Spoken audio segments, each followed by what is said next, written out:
welcome to the one and only Team 2.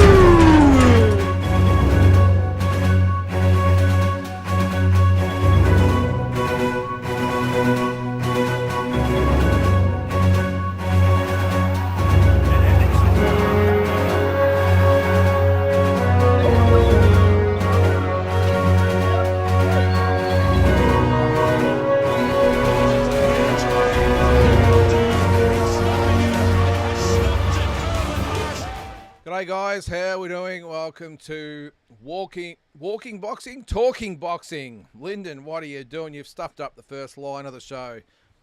One thing is for certain, it's freaking hot, so forgive me. I've got my towel at the ready in my little studio here. The door's shut. I've got the fan on, so if you can hear that, apologies for that. But welcome to everyone to Talking Boxing, whether you're watching live on YouTube or after the fact on Spotify.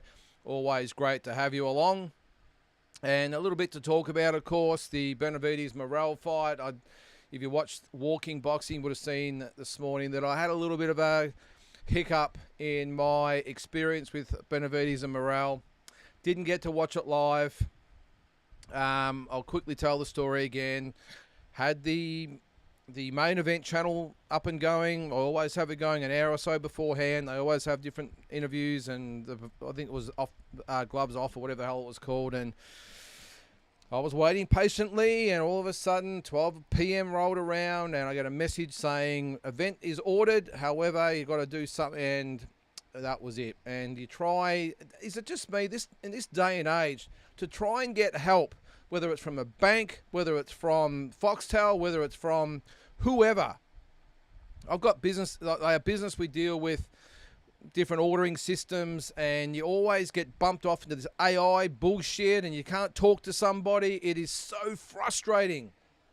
So bloody frustrating. And I'm just getting messages back. Have you tried this? Have you tried that? Yes, I've tried that. What do you think I am? Then it's, well, we'll just cancel the event, and you won't be charged. Well, that's great, dickwad. I wanted to watch the fight.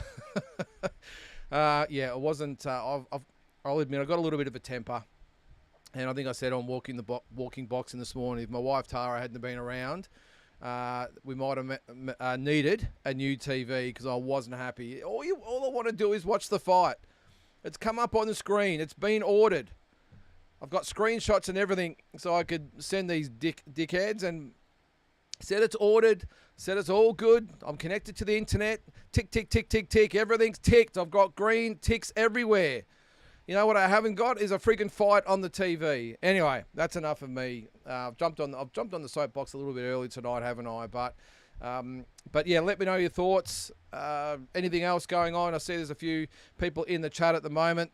So that's the way it works. If you haven't been here before, I'm sure most of you have. Put your comment in the chat, as the title says there. Talking Boxing. It is your show. Put anything you want to talk in there, and we'll talk about in there, and we will get the ball rolling.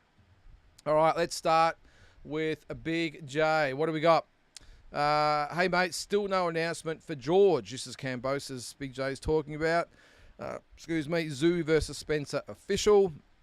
Many people are waking up to the fact that Brock is nothing more than a lamb to the slaughter for Thurman. Yeah, it looks that way, doesn't it, Big J? On the first one, well, he did put something up, I think, yesterday saying that a big announcement coming. I don't know why. I said this a couple of times last week. Why wouldn't he just spill the beans? We all know what's happening. He's fighting Jordan. I've almost forgotten his name. That's how good this guy is. I've almost forgot his name after a week. George, I know you like to build the suspense, mate. I can't wait for you to get back in the ring. I'm looking forward for you having another crack at things. But everyone knows when you're fighting. I think the poster's been out for about a week and a half, if not 2 weeks. So everyone knows what's going on. I don't know whether you think we're all not on social media at the moment or we're living under rocks. We know it's March 22nd. Every news site out there except yours is saying that it's Jordan. The only thing I can think of, and someone mentioned it the other day, a couple of days ago, whatever it was, that maybe the opponent's fallen through, whatever it is. But I'm almost hoping it has fallen through and George has got someone else, because in his announcement on his little post that he did on Facebook, massive news coming. The Australian show of the year. Well, if it's George versus Jordan, George, mate, I'm a big fan. But that is not the Australian card. Well, maybe it's the Australian card of the year. Maybe undercard of the year. But George Kambosos versus what's his name? Jordan is not a big fight. I'm sorry, George. I'm glad you're back. I'm a fan, as I said. But this is not a fight I'm looking forward to, mate. I'm looking forward to maybe the undercard. But I'm sorry, mate. You need to do better for a main event. All right, Tony Clifton. How are you, Tony? Lacey versus Moore. The cameraman went for a 6. What are we talking about here? Went for 6, and then in the later rounds, they both went through the ropes. Oh, yeah, I saw that. And smashed the entire set of the commentary team. Broken monitors, crap everywhere, pro fight too. I did see that. I didn't see the actual fight, Tony, but I saw the clip. That is nuts. So that was only on the weekend, was it? If you didn't see it, 2 big guys. They've gone through the ropes. I reckon it was whoever was the aggressor, Tony, whoever was going forward that's whose fault it was, of course, because whoever was going on the back foot was trying to get out of it, and he was just literally pushed through the ropes, landed on the commentary team, and it was just splat. So, yeah, pretty funny there, Tony. All right, back to Big J. Possible venue change for George. It's a hard sell for George, being that it's in the middle of 2 No Limit shows. They should go to Queensland. No competition up there. Well, I don't think that's going to be the case, Big J. I know... Well, actually, I didn't know about the possible venue change, but this is being billed as George's homecoming back to Sydney. So I doubt that would happen. So the 2 shows are March 1st, which is the Liam Wilson. Well, it's not in between of 2 No Limit shows because it's after it. Because the Liam Wilson and Yusuf Dib fight is March the 1st, and then the Brock Jarvis and Keith Thurman fight is on the 12th, and this is on the 22nd, so maybe that's what they're looking at. Actually, going back to your comment, sorry, BJ, I missed the last bit of your question there, or your comment. Zoo versus Spencer official, yep, the worst kept secret in boxing, well, second worst behind George Kambosos versus Jordan.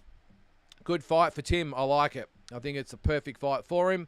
Many people waking up to the fact that Brock is nothing more than a lamb to the slaughter for Thurman. Yeah, well, let's hope for No Limit's sake, Big J, or not that many people wake up to it that were looking to buy the pay-per-view. So, look, I'll be getting it. It'll be our first pay-per-view at our new pub, the KO Lounge, so I'll be getting it.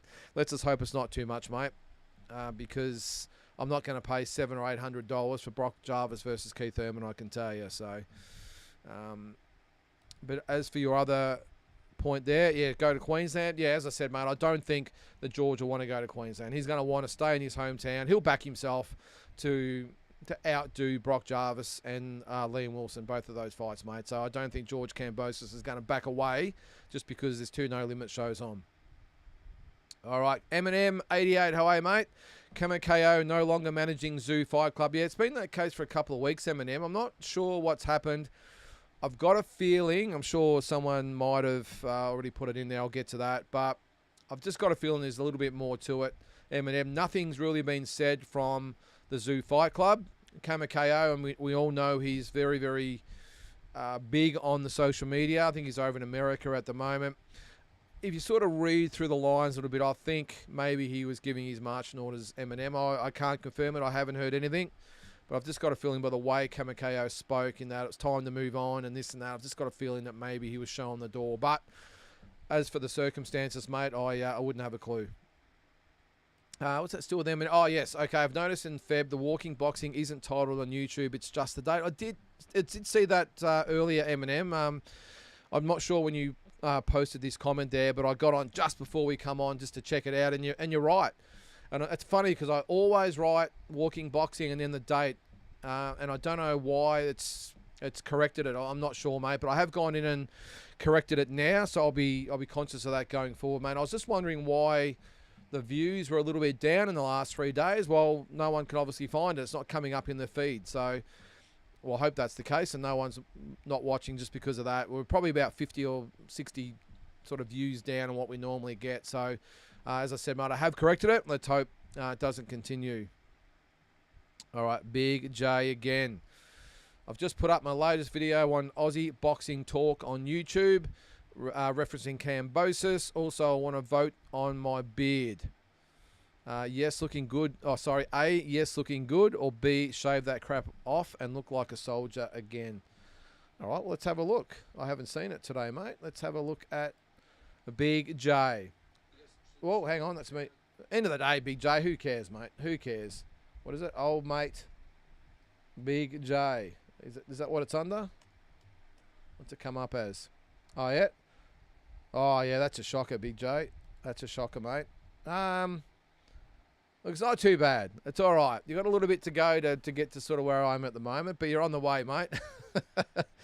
Yeah, no, I like it. It's okay. Keep it up there. All right, next one. St Kilda, 1, 2, 3. How good was Fierro's chin early on? Great fight. Yeah, the Isaac Cruz fight. It was good, St Kilda. Now, I've only seen glimpses of it. Again, I said this morning, because of what happened, I only saw highlights. I have seen half of the fight so far in its entirety. Mate, I've been on the road all day, so I've seen 6 rounds plus the highlights. But from what I see, mate, it was a fantastic fight. And from the rounds I've seen so far, very, very good. And Isaac Cruz, I can't believe there are a lot of people saying that Fierro won the fight. I thought Cruz, even though it was a good, tough fight, I thought Cruz done more than enough to win. All right, Andrew, great fights on the weekend. Awesome. Well, I'm glad you got to watch them live, Andrew. I'm happy for you, mate. Has anyone else been in that boat out there where you've been all excited to watch the fights and it doesn't work? I know we had Usyk and Fury, but, oh, geez, it's frustrating.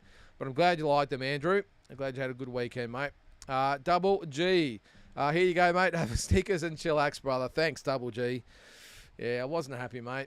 Wasn't happy at all. There's D-Style. How you going there, mate? Good to see you back, and I love the beanie. I did comment on your post, mate, and I do watch all your videos. So if you haven't seen D-Style's video, he has got the boxing deep dive beanie on. So get on and grab them while you can, guys. They should be on the bottom of this page, all the merchandise there. So I'm good, thanks, mate. I hope you're well as well. Zoo going to destroy Spencer. Yeah, I think. I'm not going to go that far to say he's going to destroy him, D-Style. It's a perfect fight for Tim Tszyu. I think it's going to be a really good comeback for him, a confidence builder, gets him back in the mix, gets him back amongst it. So, yeah, I think he's the absolute perfect choice for him, D-Style. Look, Spencer comes to fight, make no mistake about it, he'll be there. But I just think he's custom made for Tim Tszyu, and I think Tim's going to look good beating him. And as long as they don't get too far ahead of themselves, D-Style, and maybe think that they're back where they were, that's all I'm worried about a little bit, because the media here in Australia is just ridiculous as far as their love for Tim Tszyu, and we all love Tim, of course, but the media just paint him in a light that's just not feasible. So let's hope they or Tim especially, just turns off all that and just gets back to business. Tommy B, how are you, Tommy? Evening all. Considering it's a comeback fight, I don't completely hate George's opponent, but seeing Darragh Foley was keen on the fight, I think that could have been an easier sell, possibly. I agree, Tommy. Yeah, look, I'm all for what you're saying there. It's a comeback fight. I'm with you. So I don't hate the opponent at all, Tommy. What I don't like is that, in George's own words, this will be the biggest fight in Australia, or biggest fight card in Australia this year, and it's just not true. I'm glad he's back. I think he's very much entitled to this type of comeback fight. No problem whatsoever. I haven't got an issue with the opponent at all. What I've got an issue is if it is the case, it's going to be promoted up, like George is actually fighting, a massive opponent in the world scene and this and that, and that's just not the case. I think we're all just, while the wool's been pulled over people's eyes. What is it, a Fugazi? Is that what the Fugazi or Fugazi, whatever the hell it's called? It's not real. It's a comeback fight. We'll promote it as a comeback fight. Nothing wrong with it. To say George is back and he's going to be fighting this opponent, but to call it, the biggest card in Australia this year, maybe not even this year. Even though we're just in February, it's still not the biggest card of the year. I think the Tim Tszyu card, or whoever's on the undercard of that, will surpass it.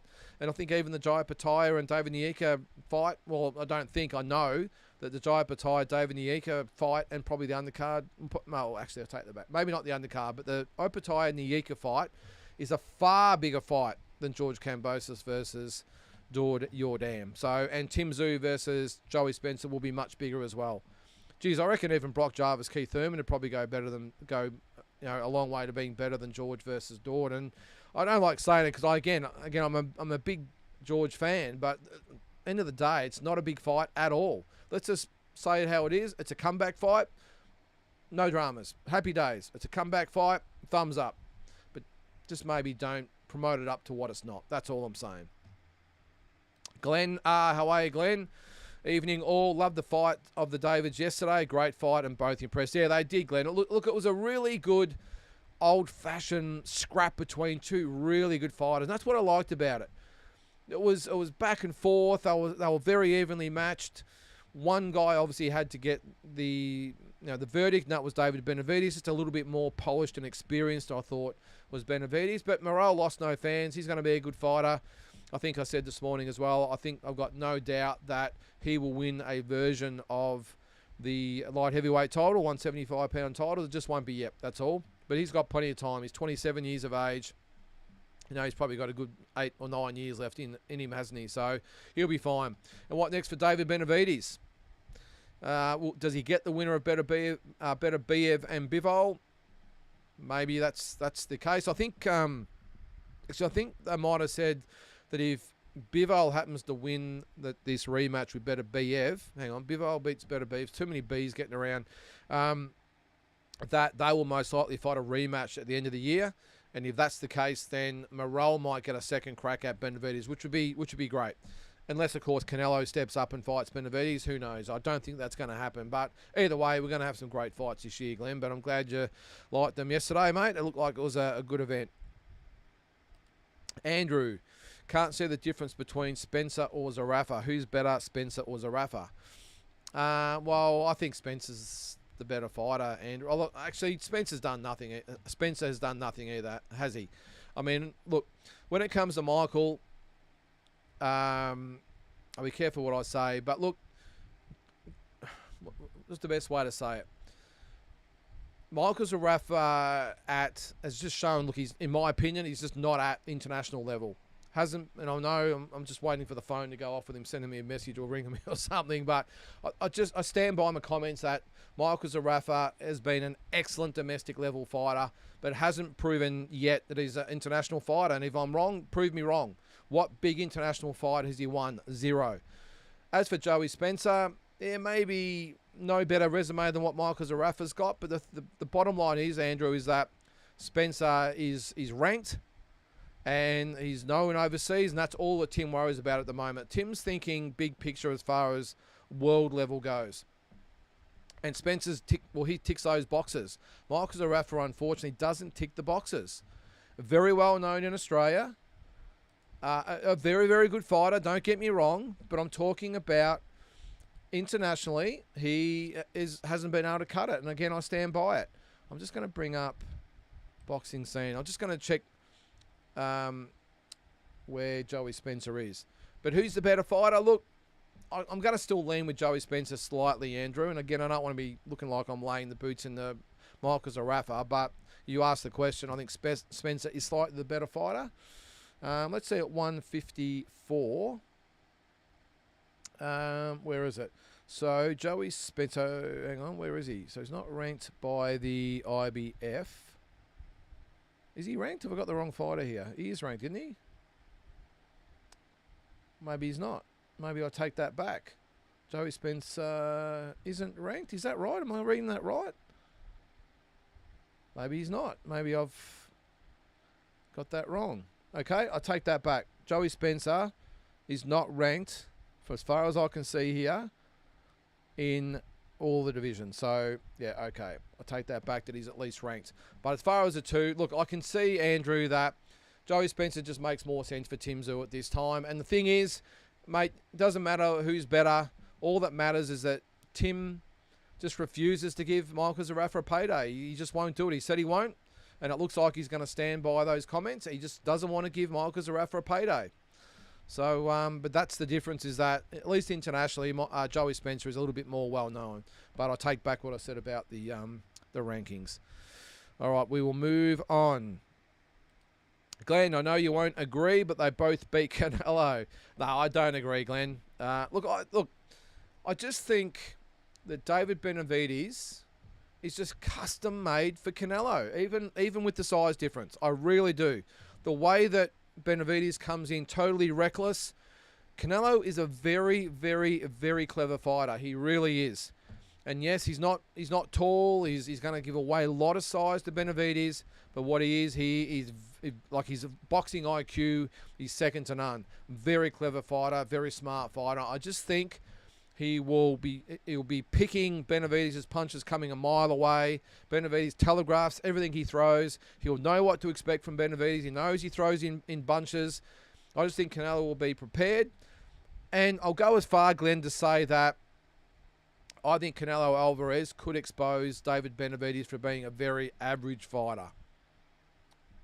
A very average fighter. And I'll go out on another limb here. And I actually think out of the both of them, I think, strange enough, David Morrell might actually have a better chance at Canelo just because he's a little bit tighter, a bit neater, and a little bit better kit of punches. Now, I'm just waiting for an avalanche of criticism to come my way, but I'm just calling it as I see it. I think Benavides, size aside, would be, I'm not going to say easy work for Canelo, but I just think Canelo gets the job done convincingly. I really do. And I'll stand by as well that I think Morrell would have a better chance of beating Canelo style-wise than David Benavides. So we could be here for an extra hour with all the people disagreeing with me. We'll see. All right. Roddy Picken, how you going there, mate? Geez, mate, I haven't seen you this fight up since your meal. Your meal order got stuffed up at the Broadbeach Bowling Club. Well, I did, Ronnie. Sorry, I just got to wipe my face here. Yeah, getting a little bit sweaty. Quick story on that. Ronnie and I were having dinner at, where was it? The Broadbeach Bowling Club. Sorry, I got an itch there too. And we went up to order our food. Ronnie, what'd you get? The Palmer or whatever it was. I ordered the roast of the day. So I go up and we pay for our food. And it's all good. We go sit down. I got one of those little, the things that go off with the lights that tell you that your order's ready. So I go, I do the right thing by you, Ronnie. I go up to get our meals just because I'm a good bloke. And I walk up and so there's the buzzer. Where's the food? And she says, well, here's your Palmer. But you got to stand over in that other line to get your roast. I was like, oh, I've got to stand in another line to get my roast. I thought it would have been already made up, ready to go. So then I had to go stand in another line. And I stood there for half an hour waiting. There was about 8 people in front of me. Just wait for this guy who had no urgency whatsoever. The guy that was dishing it up. So you had to wait in line for half an hour to say, well, I'll have some veggies and I'll have the pork instead of the lamb, whatever the hell it was. The roast dinner was a choice of 3 different things. I didn't know. So I had to stand there for half an hour. By the time I got back, Ronnie had pretty much polished off his meal. And I'm just getting there with my cold roast. Wasn't happy. So, yeah, I know, Ronnie. Oh, sorry, we've got a super chat there. Sorry, guys. There's Andy. $10. Thank you very much, Andy. Much appreciated, mate. I hope I haven't missed any more. Hello, boxing fans. Lynden, Tara, and the chat. Congratulations to all the winners on the weekend. That 98-92 for Pitbull was BS, though, because it was close and Fierro held his own, in my opinion. Yeah, smash that like button. No, I'm with you there, Andy. I'm not saying it wasn't one-way traffic, but I thought Pitbull won maybe 6 rounds to 4. I think, what was it? One was 6-4, one was 7-3, and one was 8-2, which I'm with you, mate. I don't agree with the 8-2 at all, mate. So I 100% agree with you on that one. And thank you again for the super chat, mate. I do appreciate it. Tommy B on Kamakeo. I love the way he's attacked his boxing career in fights, training, and even some co-promoting. Bloke has a crack. Looking forward to the fight night he's on in April. Yeah, he's on at the Melbourne Pavilion in April in... must be, I'm not sure it's a Brian Amatruda card. I'm assuming it is, being at the Pavilion. Yeah, I do too, Tommy. I really love the fact that he's just never given up his dreams. Now, obviously, he wants to be a world champion. Hasn't really been able to get the job done at the elite level, but there's nothing wrong with that. He's fought Tim Tszyu, of course. He's fought some really good fighters out there, but just hasn't been able to sort of get it done at sort of beyond that national domestic level. So, but mate, he backs himself. He's over in America at the moment, getting some experience. So, mate, take my hat off to him. And we need characters like him in the sport, 100%. Jules, evening all. Bored recently and rewatched Thurman versus Porter from 2016. If 50% of that Thurman shows up and Jarvis doesn't improve 200% or more, I actually can't believe Brocky's taken this fight. Yeah, well, I'm sort of with you there, Jules. Look, by rights, Keith Thurman should absolutely play with Brock Jarvis and pretty much put him away any time after 5 or 6 rounds you would expect. Now, this I just see it as an opportunity for Brock Jarvis to show us what he's got.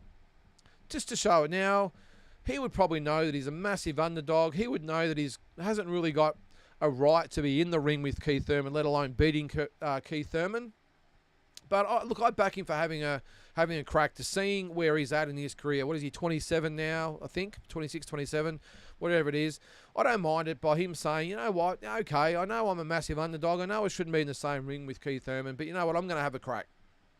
I'm going to get in there and test myself. And if he loses, Jules, I don't think anyone's going to think anything less of Brock Jarvis. I think, if anything, if he puts up a good fight, people will say, hey, well done, Brock. You went up there and you gave it your all against Keith Thurman, came up short, and I don't think he loses any friends. So I just think it's a win-win situation for Brock Jarvis. He gets a crack at a very, very good fighter. He has a very good chance, well, the best chance he's going to get of beating someone like Keith Thurman, having 3 years off.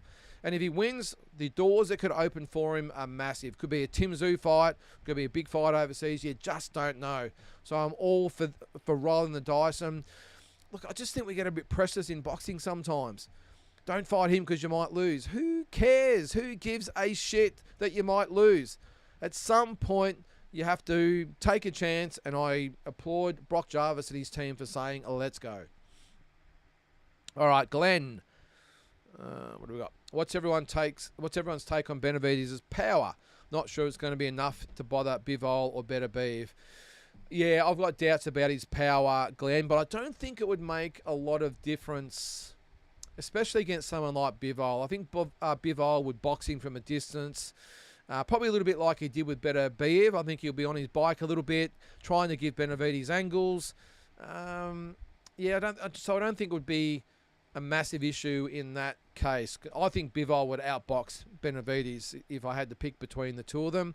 Better Beef is a little bit different. I think he would need power against Better Beef because if Benavidez is not, there's a lot of B's in this.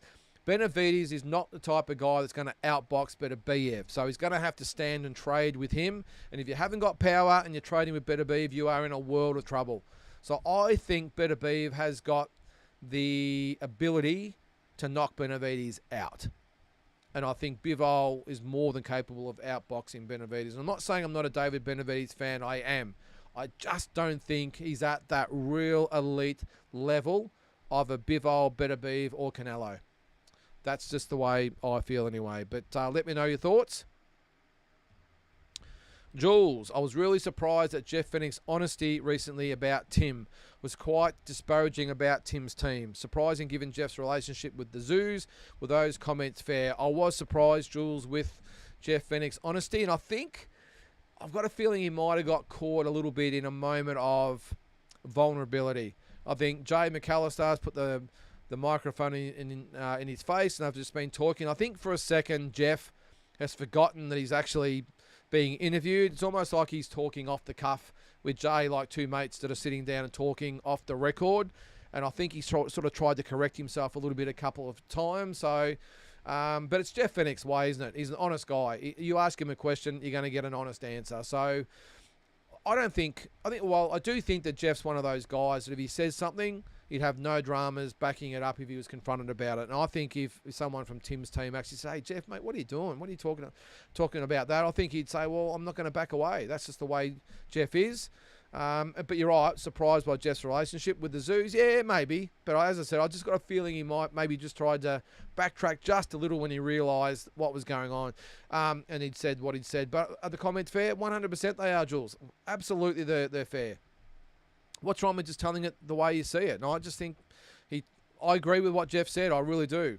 I think the whole team, not management aside, I'm talking about the cornermen in the corner at the time. Igor, the cut man. Look, I don't want to be pointing the finger at one person, but I'll say it again. In that fight, I point the finger probably at Igor, and I don't want to sort of shoot Bambi, I suppose. But look at the corner. The cut man Didn't have enough time in between that second round to make an honest assessment. He had by the time he got up, he had probably 20 seconds to make an assessment. They've sent Tim out.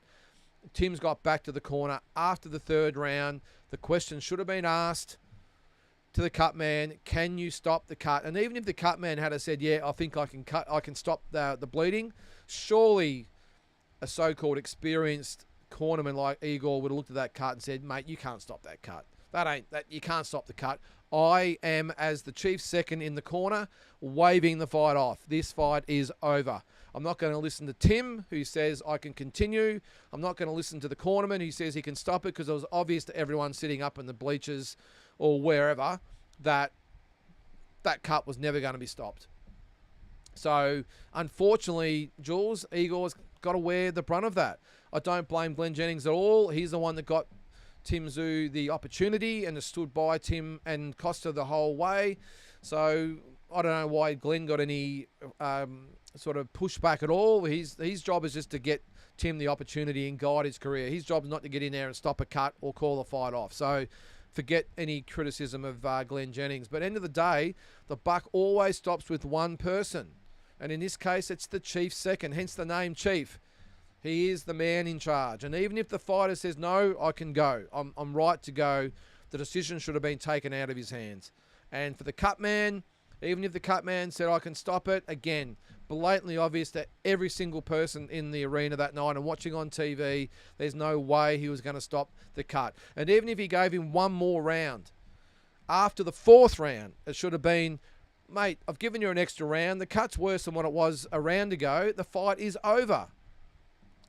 That's just the way I see it, Jules. And I think Jeff's comments are 100% fair, and I think he needs someone else in the corner. Now, whether Igor is still part of the team, that's fine. You get 4 people in the corner. You've got your chief second, you've got your cut man, you've got the stool guy, the water guy, whatever it is, then you've got one more.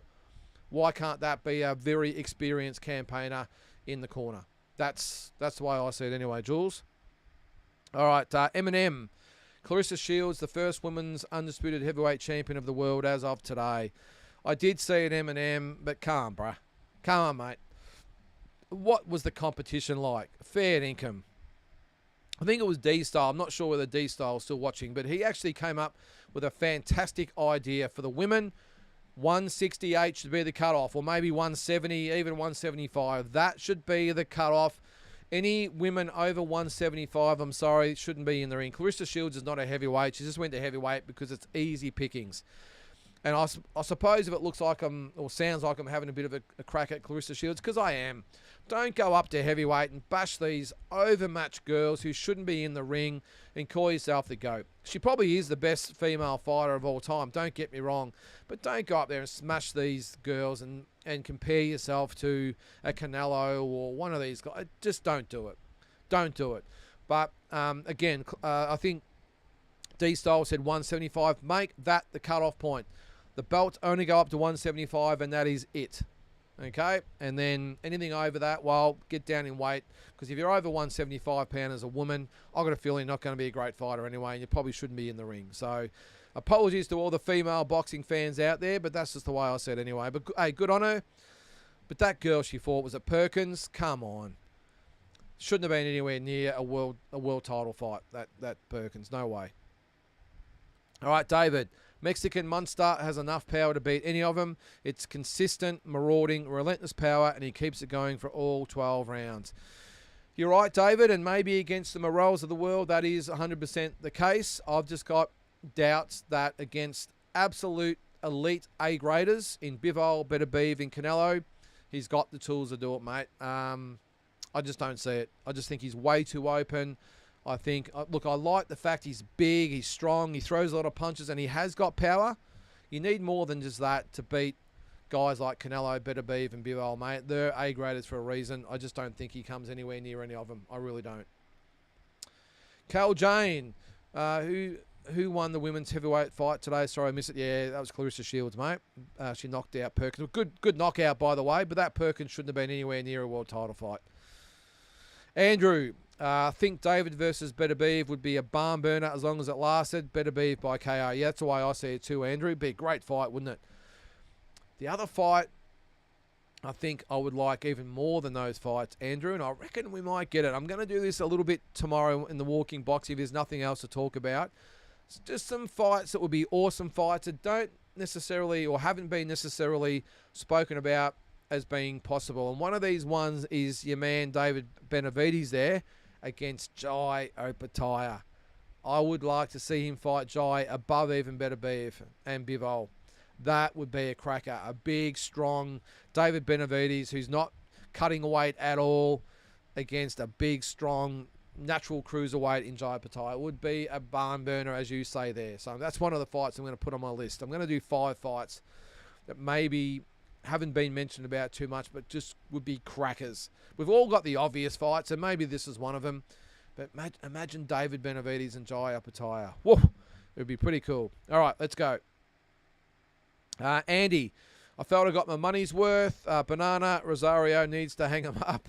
Fulton totally outclassed Figueroa again. Pitbull and Fierro both deserve a belt, each for the Mexican slugfest. And the Benavides and Morel fight was lit. Yeah, I'm with you there, mate. Look, I'll be honest with you again. I haven't had a chance to watch Rosario and who was it, Ramos. But, yeah, I'll take your point there, mate. Fulton, I won't say he didn't outclass Figueroa the first time. He did yesterday. I think he put it right. And what I really admire about Steve Fulton, again, I apologise too. I actually, for some reason, said in the walking box this morning that Figueroa won the first fight. Of course, he didn't. So I think someone pointed that out. So apologies for that. I got that one wrong. I got it mixed up with someone else. But Fulton, even though the first one was close-ish, I thought yesterday Steve Fulton really proved that he's an elite fighter, the better fighter, and just put any doubts from that first fight to rest. And he's back. Steve Fulton's back. I'd like to see Steve Fulton in with someone like a Nick Ball. That would be a ripper. What's the other one there? And Pitbull Fierro. Yeah, they both deserve one of those belts, the Aztec belts. I thought it was very, very fitting of that belt, Andy. And if you don't know what the Aztec belt was, it was put up by the WBC as a tribute to all Mexican fights, and these guys well and truly lived up to it, mate. So I agree with you. Eminem, how does a fight with our very own... Oh, there you go. How does a fight with our very own Jai and Benavides play out? Geez, you're a mind reader there, Eminem. Ooh, that's a tough fight to pick. I think if anyone's going to give Jai any dramas at cruiserweight, I think it's David Benavides. I think strange enough, Benavides matches up very well with Jai. And I think, again, all these different scenarios, but it comes down to style. I think Benavides gives Jai a lot of problems. I'm still obviously going to back Jai Opetaia to win being the natural cruiserweight. Although he's Benavides a natural cruiserweight as well, he just balls down to 175 and before that 168. That's a cracker. It really is. I'm still going to back Jai though, Eminem. Andy, bad luck. Michael Zarafa, wish him well. Zoo likely stop Spencer in comeback. Yeah, I think so.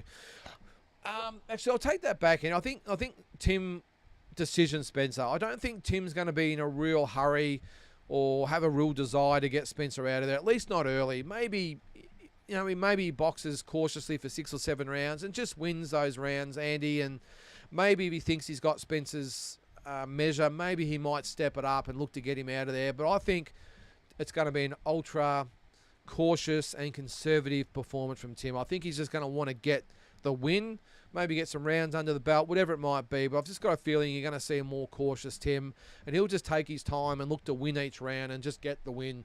Look, if the stoppage comes later in the fight, well, that's fine. But I just don't think we're going to see Tim go for the knockout. And Michael Zarafa, well, you got to reap what you sow, Andy.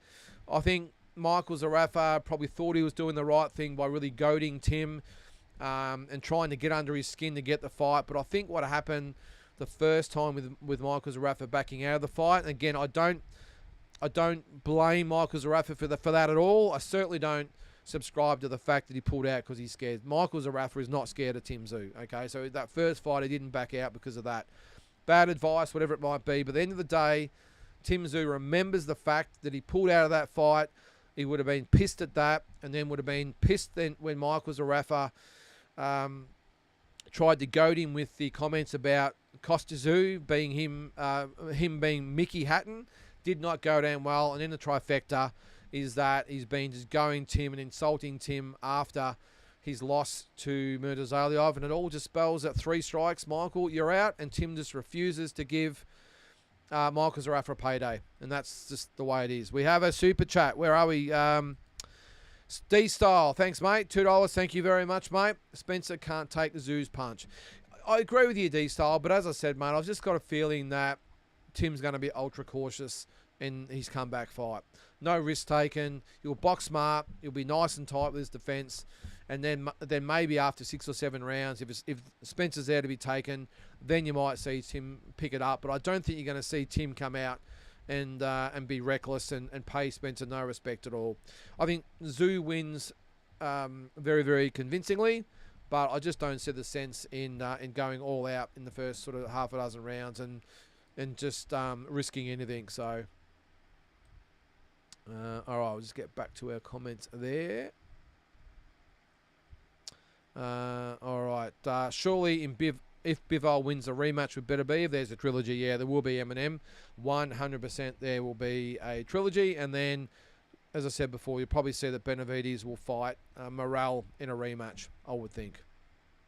And then what happens if, let's say, for instance, looks like the Canelo fight's gone. Let's just say Better Be beats Bivol and then says, yeah, what, I've had enough. I'm going to retire. Does Benavides wait around to maybe fight Bivol for some of the belts? Or does he then say, well, okay, I'm going to go up again. I'm going to try and fight Jai Pataya for the cruiserweight belts. Oh, it'd be fantastic. Sorry, that's Mick. Sorry, Andy, I've answered that one. Paul Michael Craig. How are you, Paul? I thought Stephen Fulton looked good yesterday, apart from his outfit. Yeah. How do you think he goes versus the other featherweight champions? Yeah, I agree with the outfit there, mate. It was just bizarre, wasn't it? I know what look is obviously going for I was going to say a workman's look. It's probably more, what look was he actually going for? He had like trunks that looked like cut off jeans, and then he had, were they actually Timberland boots, or were they just boxing boots to look like Timberland boots? Because they're not light, the Timberland boots. They're quite heavy. They're work boots. So yeah, it was a very, very interesting outfit there, Paul. As for the other champions, all right, let's have a quick look at the current featherweight champions. All right, let's go with IBF, the Angelo Leo. I think Stephen Fulton beats Angelo Leo, no problems. Nick Ball for the WBA belt. Tough fight, that one. I think Stephen Fulton beats Nick Ball. Ray Vargas, I think he beats Ray Vargas as well. I don't think Ray Vargas has got the power. Even though Steve Fulton's more that counter-punching type of guy. He can punch. He's very, very strong. I'm not sure Ray Vargas could keep Stephen Fulton off him or outbox him. So I'm going to back Fulton in that one. And Espinosa, that'll be a competitive fight, but I'm going to back Steve Fulton in that one as well. So I think Stephen Fulton has the ability to unify the featherweight division. I don't think he gets another crack at Inoue, or does he? I think if Steve Fulton went up to 126 and beat some of these other guys, I don't think Inoue makes the move to 126. I think he stays at 122 and either has Nakatani go up to 122 to fight him, or maybe even Inoue goes back down to 118, fights Nakatani there, and then waits for Bam Rodriguez to come up. Maybe fights MJ first as well. Who else is at 122? So I don't think he's going to want to fight Sam Goodman unless he's really forced to. So he's got Murajan Akhmadaliev to fight. Who else is there? That's probably about it. So if you look at that, apart from MJ, I think, as I said, he could either stay at 122 and fight Nakatani, or go down to 118 and fight him, and then wait for Rodriguez to come up. So he's got plenty of options in a way, but I don't think he goes to 126 if he's already fought Fulton. Doesn't really make a lot of sense, but we'll see. St Kilda, again, any chance of the deep dive tour if Tim is fighting in Vegas in April? Could be the ideal trip, St Kilda. Well, especially if it looks like it's going to be on the Fundora undercard. So if it's the first week of April, which is the 5th of April, the weekend before is the fights at, I did say the Palms on Walking Boxing, but it's actually the Fontaine Blue. So that card there, let's have a look. So on that card, that is March 29th at Fontaine Blue. We have Brian Norman Jr. against Derek Cuevas for the WBO welterweight title. Michaela Mailer, Sandy Ryan for the WBO welterweight female title, and Bruce Carrington against Enrique Vivas. So that's at the Fontainebleau. So that's a ripper show. That's by or put on by Top Rank. And then the week after, you would have Fundora against probably, let's have a look. Let's see who he would most likely fight. All right, now they're talking about, who was it they're talking about? Was it Josh Kelly? Was that who they're talking about? No, it was Chordale Booker. That's him. So he's ranked number 5 with the WBO, not ranked with the WBC. So I'm not sure whether the WBC would welcome that. But either way, if it's a Fundora and Tim Tszyu doubleheader at the T-Mobile Arena on April the 5th, we would have the Top Rank show the week before at the Fontainebleau. So if you're going to go away for maybe a week and a half, that's how long we'd be going for. How good would that be? So yes, to answer your question there, mate, definitely on the cards, 100%. All right, Double G, not sure if you said this or I heard somewhere else. Is Tim Spencer, going to happen in US or the Fundora undercard? Yep. As I just said, mate, it makes a lot of sense, doesn't it? Well, does it? Does it make more sense to have Tim fight in Australia? I think, I've got a feeling that Tim, if he had a choice, would say, get me straight back into a big show in Las Vegas without having the burden of carrying the main event status. Get me on the undercard, whether it's the co-main or even a little bit lower on the bill, like happened last year on the show he had headline. Would they have 3 or 4 title fights on the undercard? That would make perfect sense. It's going to be a tough sell, though, if Fundora fights Chordale Booker. How are they going to sell out the T-Mobile Arena with Sebastian Fundora versus Chordale Booker? Unless they put another Mexican on that card like they did last time with Isaac Cruz, I'm not sure they will get a crowd there. But either way, sounds like it would be a great card anyway, mate, to have them both on the same card. Glenn, I actually agree. I always thought Morrell gives Canelo more issues, but they still both beat him, mate. That's cool, mate. That's all good. It's your opinion. Double G, left field idea for a fight. Obviously won't happen for a huge risk, but would Buckrum versus Crawford be a good test for Crawford, as Buckrum has more of the Canelo size in 154-pound division anyway? Yeah, different styles, though, Double G. I'm not sure Crawford will want that, but Crawford's actually said himself that if he does fight Canelo in September, he won't be taking a tune-up fight. He'll sit out. He has actually said that in interviews that he won't be taking a tune-up fight. He'll sit out till September. So, good in theory, but, excuse me, I don't think it's going to happen, mate. I think Crawford wants the Canelo fight, and that is it, and then he'll most likely retire. Cal Jane. Don't think either of the fighters yesterday would beat Bivol, let alone Canelo. I'm with you, Cal. I agree. Glenn, easier to beat Canelo than Bivol. Yeah, maybe. Yeah, again, different styles there, Glenn. I'm just trying to think. So Benavidez, Canelo, you already heard my opinion on that. And Bivol, yeah, I don't know. Both tough fights, mate. But, yep, no, that's cool. That's your opinion. They'd be great to see, though, wouldn't they? Benavidez versus Canelo or Bivol. It'd be great to see. Who and when for Nikita? Good question, Eminem. I've heard it's going to be May for his comeback. He's had the hand problems, of course, but as far as who, I don't know. I have no idea. I've heard different things, but there's not that many fighters around for him at 154. I've heard rumours that he may even go to 160, Eminem, and leave Tim to handle the 154-pounders. And maybe go to 160, and where it's not a lot happening at 160. A lot easier to get a ranking up there. Now, he is actually ranked at 154. He's ranked number 15 by the IBF. He was ranked with one of the others, number 9 with the WBO. So just rumours that he might be looking at 160, but nothing confirmed at this stage, mate. Vincent, how are you, Vincent? 100% agree about Benavidez. He looked very slow and many flaws were exposed. He's very slim chances against Canelo, Bivol or Beterbiev. The talk of him going to cruiserweight is a laugh. Yeah. Well, yeah, I'm with you there, mate. I'm glad you agree. I've just been looking at the comments waiting for everyone to say I don't know what the hell I'm talking about, but I'm glad I've got a few that that do agree. Now, look, it's easy. Look, the one thing I'm going to say, it's just easy to look at both of them as they are and say, oh, Benavidez kills Canelo. I think that's just a very shallow way of looking at it.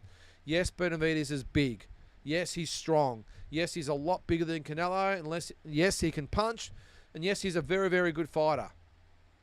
But I still don't think it's enough to beat Canelo. You're just looking at the whole thing one-dimensionally. People are forgetting just how good of a technician Canelo is. And it won't matter how big and strong Benavidez is. If he's got flaws like leading with his chin, or telegraphing his punches, or leading with a hook, or leading with an uppercut, whatever it might be, not giving any angles, not setting up any his punches with jabs, or whatever it might be, Canelo will exploit him 100%.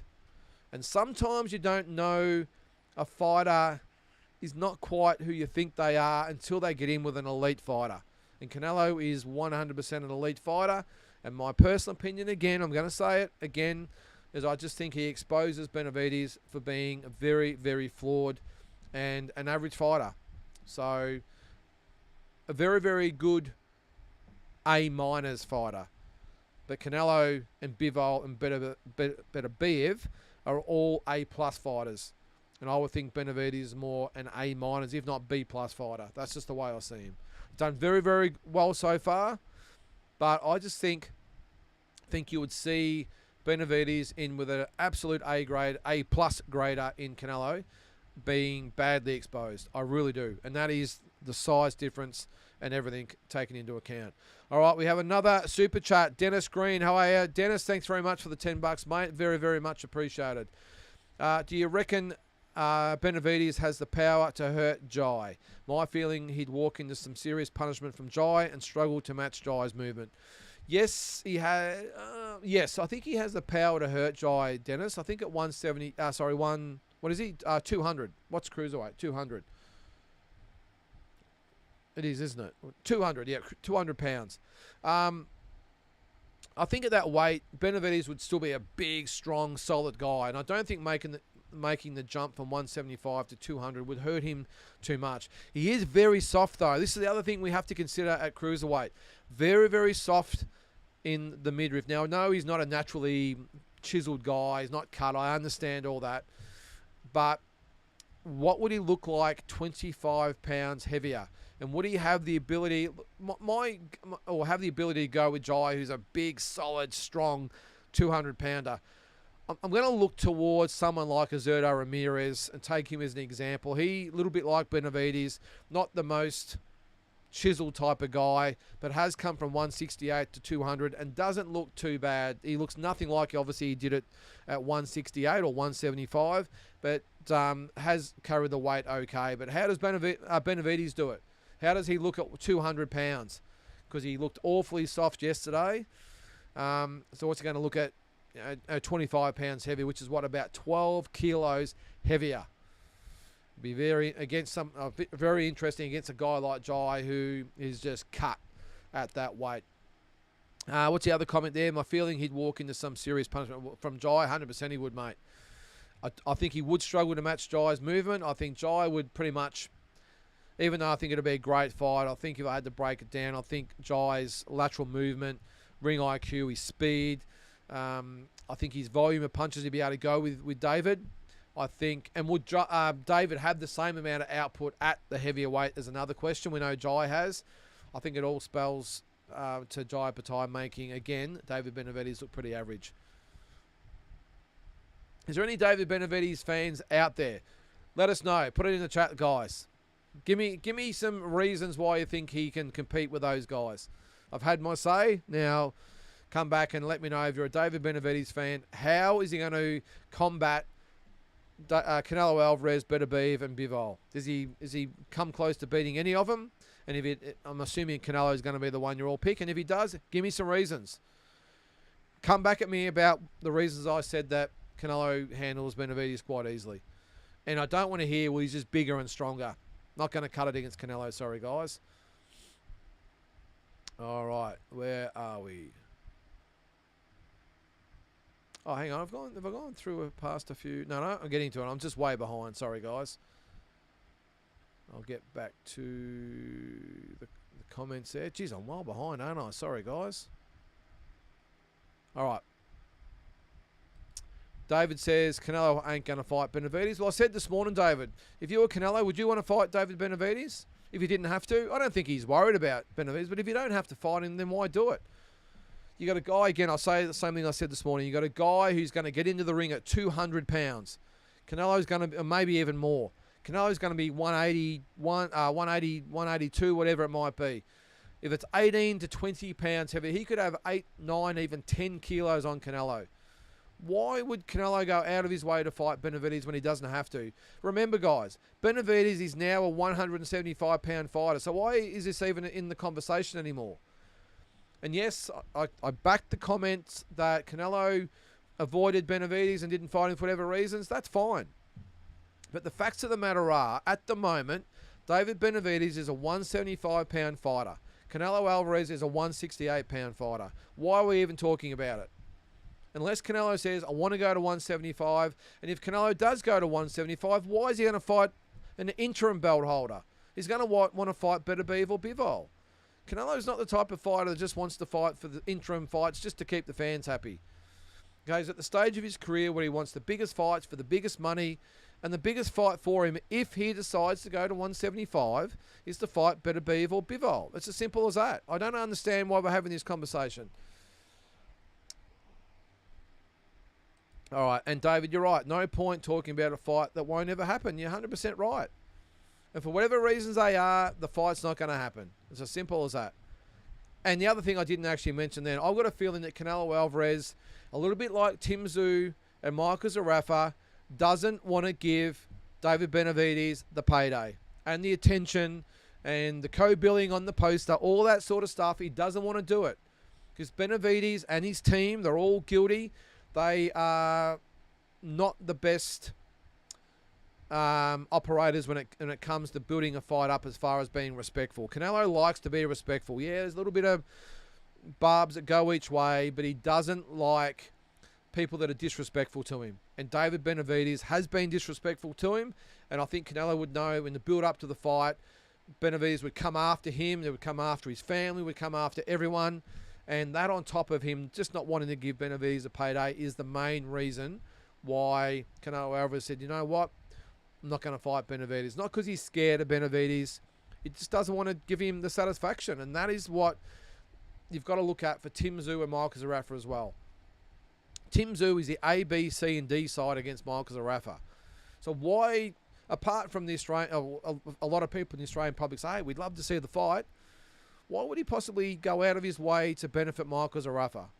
If it doesn't benefit Tim Tszyu, which it won't, yeah, he'll get a good payday, but probably no different than what he'd get for fighting a big fight overseas. So why go out of his way to look after Michael Zarafa? It doesn't make sense. Same as for Canelo Alvarez against Benavidez. There's a lot more to it than just saying fight him because. A lot more to it. Especially when you're, like in Canelo's case here, the A, B, and C side that he would be against Benavidez. So, all right. Glenn. Oh, sorry, I've already gone past that one. Sorry if I've missed a few comments here, guys. All right. Vincent says Benavidez might trouble Zorro and domestic level only Poms. Jai knocks him out early. Wow. Good call there, Vincent. It's a bold call. I'm not sure if Jai knocks him out early, but I think it'll be a good fight. But I just think Jai has all the tools to beat him there, mate. All right, Andrew, what has Thurman got left? That is the main question. In my opinion, he's probably finished. I think he's finished, Andrew, but he should still have enough to beat Brock Jarvis. If he has anything left whatsoever, he beats Brock Jarvis. Now, I think what's happened here is that No Limit are purely just looking to lock in Thurman against Tim Tszyu in the next fight after this one, because Thurman, very, very good fighter, but actually the question you got there, what has Thurman got left? Well, we'll see when he fights Brock Jarvis, won't we? But I think No Limit have 100% got Keith Thurman next if he beats Brock Jarvis. Tim beats Joey Spencer, and we've got a big fight here in Australia, or maybe it's overseas, who knows. But I've got a feeling it'll be in Australia, because I think that they want to bring Thurman to Australia to get a little bit more publicity about him and a little bit more known to maybe some casual boxing fans out there. and that's why they think Brock Jarvis is the ideal opponent. And then both guys win these fights, and then we get Zoo versus Thurman later in the year. That just seems to be all the pieces coming together, doesn't it? Wouldn't it upset the apple cart, though, if Brock Jarvis beat Keith Thurman? All of a sudden, do we get Tim Zoo versus Brock Jarvis later in the year? Fascinating fight if that happens. Eminem, Palmy, not Palmer. I say Palmer, Eminem, here in Victoria. I think we say Palmer. I don't know. I don't go to pubs. I'd say Palmer. If I was ordering somewhere, I'd say, give me a Palmer and chips. All right, Tony, what do you got there, mate? Morel's manager, Dacubus Senior, claims the point deduction cost his man the fight as he lost all momentum. Silly old fool. I didn't mention in the walking video this morning, Tony, that I think Dacubus should be barred, outlawed, whatever, sent away on a raft somewhere out into the open ocean. That guy is the absolute definition of scumbag. He really is. To sit up there after all the fight, everything's said and done, David Morrell, even in defeat, sat up there, and it's very, very hard for these guys to accept defeat, especially in a spiteful contest like this fight was. David Morrell did it with respect and dignity, copped his loss on his chin, excuse the pun, and just dealt with it. Dacubus could not let it go. I did see that, mate. When he said it wasn't Morrell that was hurt in this point, it was Benavidez. I mean, he's talking on behalf of his fighter, and he has no idea what was going through Morrell's head and how he felt, and if he was hurt, if he was gassed. He had no idea. He's a coked-up manager sitting at ringside who has no idea.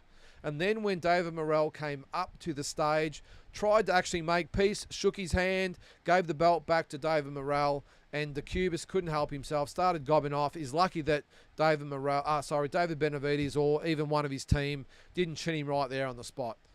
And I wouldn't have said anything against that, Tony, because that guy, if anyone needed to be chinned up there, was that Dacubus. An absolute disgrace of a manager. And is incited all that shit at the press conference as well, and not so much the weigh-in, but the press conference. The guys like him need to be sanctioned. He is an absolute peanut, Tony, and a scumbag. How are you, Carlo? Thanks for joining in there, mate. Vincent, Bivol's footwork and superior skills would make Benavidez look like a pub fighter. Thanks, Vincent. I'm with you there, mate. Mark, Jeff said it again about Tim on No Limit with George Rose. Okay, I didn't see that. Did I see that one? I did, because Jeff and Brock Jarvis did a podcast last week. You're right, Mark. Yep, it was with Brock. All right, Carlo, concerned about Fennick in Jarvis's corner. Can't get the vision of Brock getting hammered versus Frias in the US. No advice from the corner.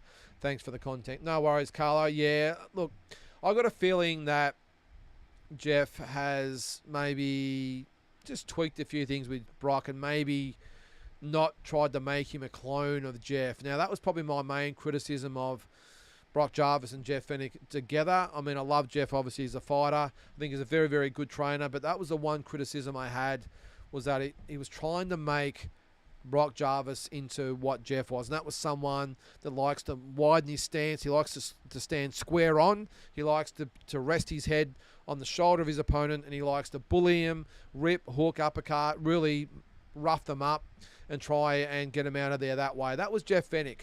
It's not Brock Jarvis. Brock Jarvis, especially in those lower weight divisions, was a lot taller, had a longer reach. I just don't know why he fought that way against those type of guys.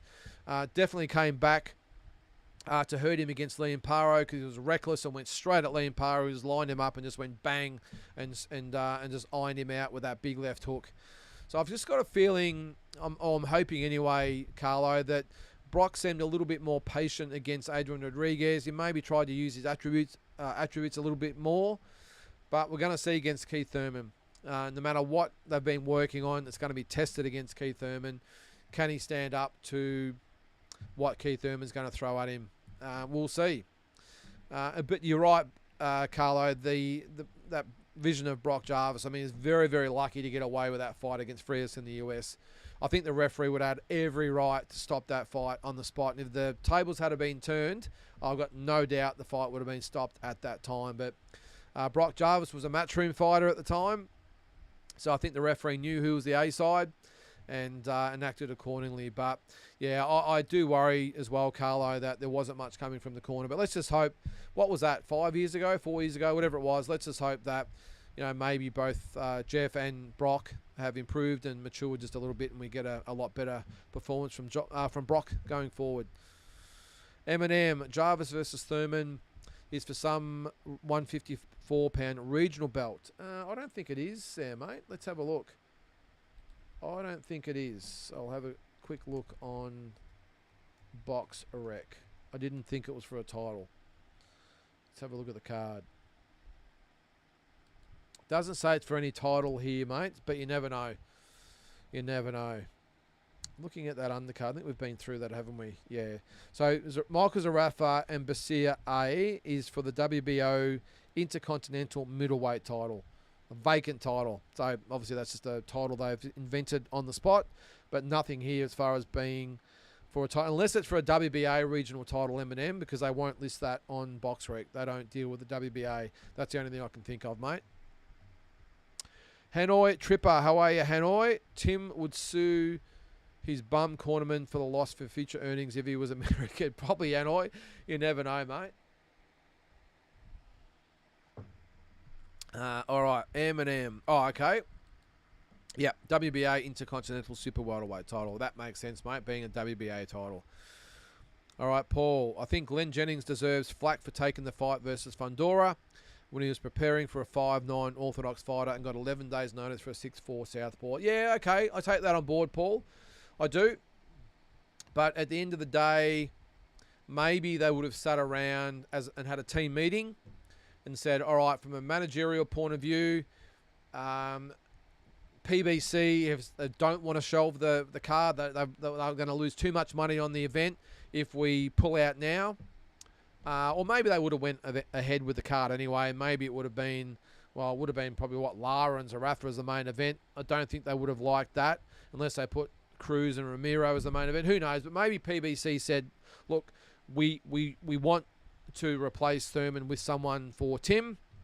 Maybe Tim and his team didn't want to upset PBC. Maybe being the first big show in the US, first event with PBC, maybe they didn't want to upset them, and maybe PBC said, look, here's a replacement, and they just did what they were told. Now, if that is the case, then you're right. Maybe Glenn and the team deserve some flack for taking the fight, but I've got a feeling it was a mixture of all things.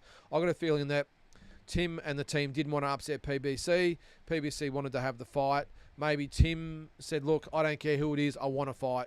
This is a massive opportunity for me. Main event, T-Mobile Arena, Prime Amazon Prime pay-per-view, all that sort of stuff. Maybe it was Tim. And maybe, look, end of the day, maybe Glenn just said to Tim, I'll leave it up to you. Do you think you can beat this guy? And maybe Tim said yes. Having said that, maybe being the manager, that's what he should have done as manager situation and said, well, I don't care what you want, Tim. I make the final call and this fight's off. I don't know. There's lots of different things in there, mate. I've just got a feeling that if Tim... And don't forget, looking back, by the way, Paul, that at that stage, Tim was riding the wave. He just beaten Mendoza for that WBO 154-pound belt. The WBC belt was on the line. He was in really good form. And maybe Tim and the team said, I don't... Sebastian Fundora, whoever it is, Boachuk, whoever, just throw him in there. We'll beat whoever's put in front of us. Maybe that was it. Maybe that was the arrogance from all the team. Lots of different factors, mate, but I'm not going to throw Glenn Jennings under the bus for everything. But maybe in this case, maybe it was a factor, and maybe he's got to wear some responsibility as well. Kane Mack says Clarissa is a joke. Okay. Shields is a chubby chaser. Okay. I mean, you see that fight. It was just ridiculous, wasn't it? Fair dinkum. What's that? Eminem. Oh, that's for Brock and Thurman, the WBA regional belt. Yep. Jules, no problem with Brock's ambition, but untested at 154 aside from Rodriguez against a proven world-class fighter at the weight. BJ, Brock Jarvis is 27 and has time. In my opinion, the roll in the dice too early. Yeah, maybe, Jules, but look, again, it could be a couple of things. Maybe Brock has said, well, I am 27 and now is the time to roll the dice. because I don't want to be waiting till I'm 30 to get an opportunity. Maybe it was Brock that said, and his dad or whoever it is might have said, I want this fight. I want to test myself, and if I don't have it, well, I don't have it. Now's the time that I want to take my opportunity. I got a feeling that Jeff wasn't overly impressed about taking this fight. I got a feeling that No Limit and Brock have sort of made this decision without sort of Jeff a lot. Maybe Jeff had his say and said, I don't want this fight, but was outvoted by Brock and No Limit and has reluctantly taken the fight. Because for me, Jeff still seems a little bit sheepish about the whole thing. So I got just a gut feeling that Jeff's been outvoted by No Limit and Brock and his dad, who's a big influence on his career as well. And they've said, we want this fight. No Limit is saying, hey, we'd love to have Keith Thurman out here to build up the potential for a Tim Tszyu fight, and if Brock wins, might be him getting an opportunity at Tim. Brock's like, okay, up 27, now's the time. Who knows? But maybe 100% they're rolling the dice too early, or rolling the dice at all, whether it's early or later in his career. I don't know, but I don't have a problem with it at all, Jules. I think maybe Brock's just said, well, I need to know right here and now whether I've got it or not. And if I haven't got it, then maybe I retire. Maybe I'll go again. Who knows? But I haven't got a problem with it. Cal, Tim's fights all go his way this year. Do you think Fundora fights Tim again with no excuses? Yeah, it's a possibility, Cal. I think if Tim beats Spencer and then maybe Thurman later in the year, 100% in Fundora, they might come sniffing around again. Depends on what goes on with the other belts, of course. So looking at the other belts at the moment, you've got Murtazaliev with the IBF. I don't think Fundora is going to want a bar of Murtazaliev. The WBA is Crawford. Again, I don't see that fight happening either. I don't think... Well, Crawford's already said to Fundora, you had your chance and you blew it. And I think Crawford just wants Canelo or nobody. I think if he doesn't get Canelo, maybe he might talk to Fundora again, or maybe he might retire, or maybe he comes back and fights Murtazaliev. Who knows? But 100% it's possible, mate. 100%. Just look, as has been shown in the boxing world in the last couple of years, all you got to be is in the right spot at the right time, and Fundora at the right time. And Fundora is a classic example of that. You just never know where things are going to fall. And Tim's an example of that as well. Lost to Fundora. Fundora didn't want to fight him in the rematch for whatever reasons they might have been, and fell straight into a world title fight. You just have to be in the right position or the right ranking, and anything can happen. We've seen it with Inoue's opponent the other week with Kim. Didn't have anything lined up. All of a sudden, he's in a world title fight. So anything's possible, mate. And where are we going to be in a year's time? Who knows? Who's Fundora's manager? He's the Pits. That is Samson Lukovic. Andrew, not quite as bad as that other peanut, is he? So I've actually met Samson Lukovic before. We actually had breakfast with him. I think I've said on here before, at Hooters of all places in Vegas when we were there with the Maloney boys, and a really, really nice guy he was. And I think from memory, Tony Tolge, the manager of the boys, spilt his drink in the lap of Samson Lukovic, accidentally, of course, and drenched him in Coke. So Tony, if you're watching, mate, apologies, mate, to throw you in the deep end. D-Style says Tszyu in 2 over Spencer. Wow. Not sure that's going to happen, mate, but yeah, okay. Lol, maybe 7, yeah. Tszyu in 2 just sounds good, mate. It does. It does, mate. There's Asbot. He says, I hope we see the smart, measured, technical Tszyu again. I think we will, Asbot. I think we will, mate. Team Batman Boxing. Hi, mate. Brandon looked like he had the power and speed of a grandma. He didn't look great, did he, Batman? He really laboured. I know he's not the most graceful guy at the best of times, but he was so easy to hit. Even when he got inside, he just tended to lean on Steve Fulton and negate himself. It just wasn't a great performance from Brandon Figueroa, I didn't think. I think he made the job for Fulton very much easier than what it should have been. But yeah, not a great performance from him, mate. Batman also says Fulton beating Bull, no chance at all. Just my opinion. Okay, that's your opinion. That's cool. Asbot. Zarafa has really made a litany of bad decisions in his career. If he wasn't such a tool, I would feel sorry for him.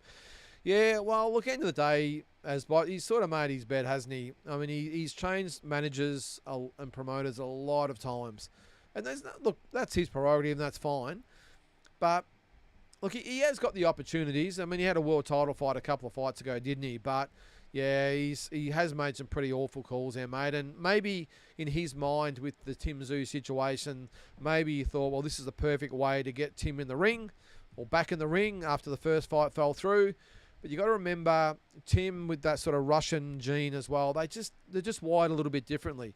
They don't like being insulted. They don't like being goaded along. They don't mind, or they don't like people having a crack at their families.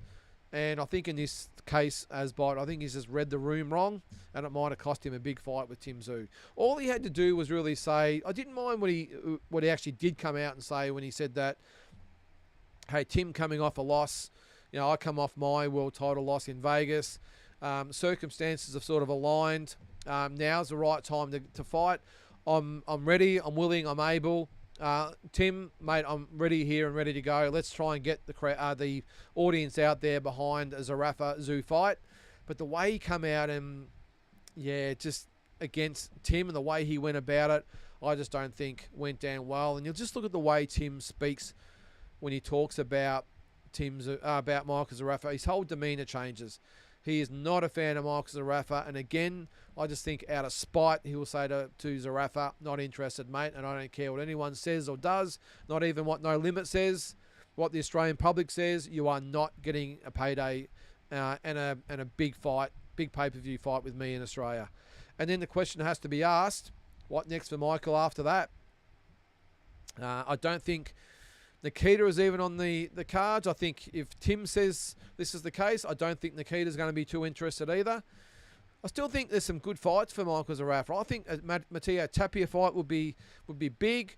Who knows? Maybe a potential Brock Jarvis fight might be big. There's some guys out there for him, but I just have a feeling it's not going to be the Tszyu. Batman. Inoue is fighting Ball at 126 in Saudi. Okay, well, it's not sort of the way I saw it, Batman. I mean, you've obviously got your ear to the ground. I thought it'd be sort of MJ. It would be... Who else was there that we were talking about? It was the other one, Picasso. So maybe later in the year, mate. November, December in Saudi Arabia. Could be an option too. Who knows? Think Ball beats Fulton. Yep. Yeah, I don't know. I just think Fulton, his boxing skills might have enough to beat Ball, but I'd still love to see the fight. Whatever. Mark, the boots were made to look like Timberlands. It had his logo on them. Okay, cool. December for the Inoue and Ball fight. Okay. Geez, that's a tough fight for Inoue, isn't it? Going up to 126. Drew, I think Pitbull loses to any elite or semi-elite fight at this stage. I think he just gets hit far too much and his fight against Ferro was closer than the score suggests. Yeah, I definitely think the fight was closer, Drew. I do agree to some extent. I don't think at 140 he's going to be able to cut it, Drew. I think someone like Teofimo Lopez would cut him to ribbons. I think Devin Haney would just cut him to ribbons. I think Ryan Garcia the height and reach would be too much. I think he'd give Ryan Garcia a pretty good fight, to be honest, because Ryan would probably try and trade with him, which makes it easier for Pitbull, but the height difference and the reach difference would be massive. I just think, I'm with you there, mate. I think he gets hit way too much. He's too slow. He telegraphs his punches. He's not overly fast on his feet. Yeah, I just think against those really elite guys, and if Shakur Stevenson comes up, yeah, I just can't see him getting near those guys. D-Style, I don't let Inoue's win over Fulton fool you guys. Fulton is very good. Yeah, no, I agree, D-Style. Pitbull, only guy to push Davis. He did, Andrew, but that was, a couple of divisions lower? Yeah, I can't see it, mate. Was that at one? Must have been at 135. I thought it might have been at 130. Have a quick look. Hang on, sorry guys, I mispronounced or misspelled his name. Where is he? Pitbull. 27-3-1. All right, so he lost. That was it was at 135. Okay, I didn't know. I thought it might have been at 130. I couldn't remember. That was from about 3 or 4 years ago. Yeah, that was for the WBA 135-pound title. Yep. And that was a close fight too. 115, 113 times 2 and 116, 112. Pitbull is so entertaining, says Mutsy. He loves the scrap. Oh, look, I love him as a fighter, Mutsy. Make no mistake about that. When he fought Rolly Romero in Vegas, it was awesome. The crowd just went nuts, and he had Rolly Romero, but he bounced him from corner to corner. I'm a big fan of him as a fighter, and I love watching him fight, but doesn't sort of change my opinion, mate. I just don't think he cuts it against those really elite 140-pounders. Andrew says, Ball brings pressure. The antidote to a good boxer. He does, but you also got to be able to sort of have some sort of level of technique too, Andrew. Good fighters will expose you. If you just come forward with no real logic, the good fighters will carve you up, mate, and make you look pretty ordinary. I think Steve Fulton has the ability to do that. But it'd be nice, good to get an opportunity to see it anyway, mate. Mark says, just watch it with no commentary. This is the Inoue and Fulton fight. He looked sharp. Sorry, was it? No. Just watch it with no commentary. He looked sharper and faster than I remembered. Kept fighting to win, but Inoue is just a pound for pound. Great. Yep, 100%. Mark. Batman. Agree, but Nick Ball has so many things Brandon doesn't. Speed, power, technical abilities, much more impressive speed of foot and hand, much more explosive movement. Nick Ball, to me, is like a mix between Pitbull and Zapata with a sprinkle of Tank. Not a bad little trilogy there, or trio there, Batman. I think he runs through Fulton and Brandon. Easy work.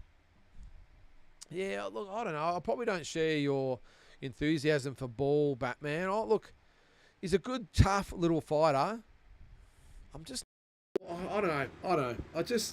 I can just see someone like Fulton just being able to pick him off as he's coming in, and just being able to step off to the side and give him some angles, and Ball just having a little bit of trouble just getting inside and going to work against someone technically as good as Fulton. But hey, mate, I'm not going to argue with you, but I just hope we get a chance to see it. I think it'll be a really, really good fight.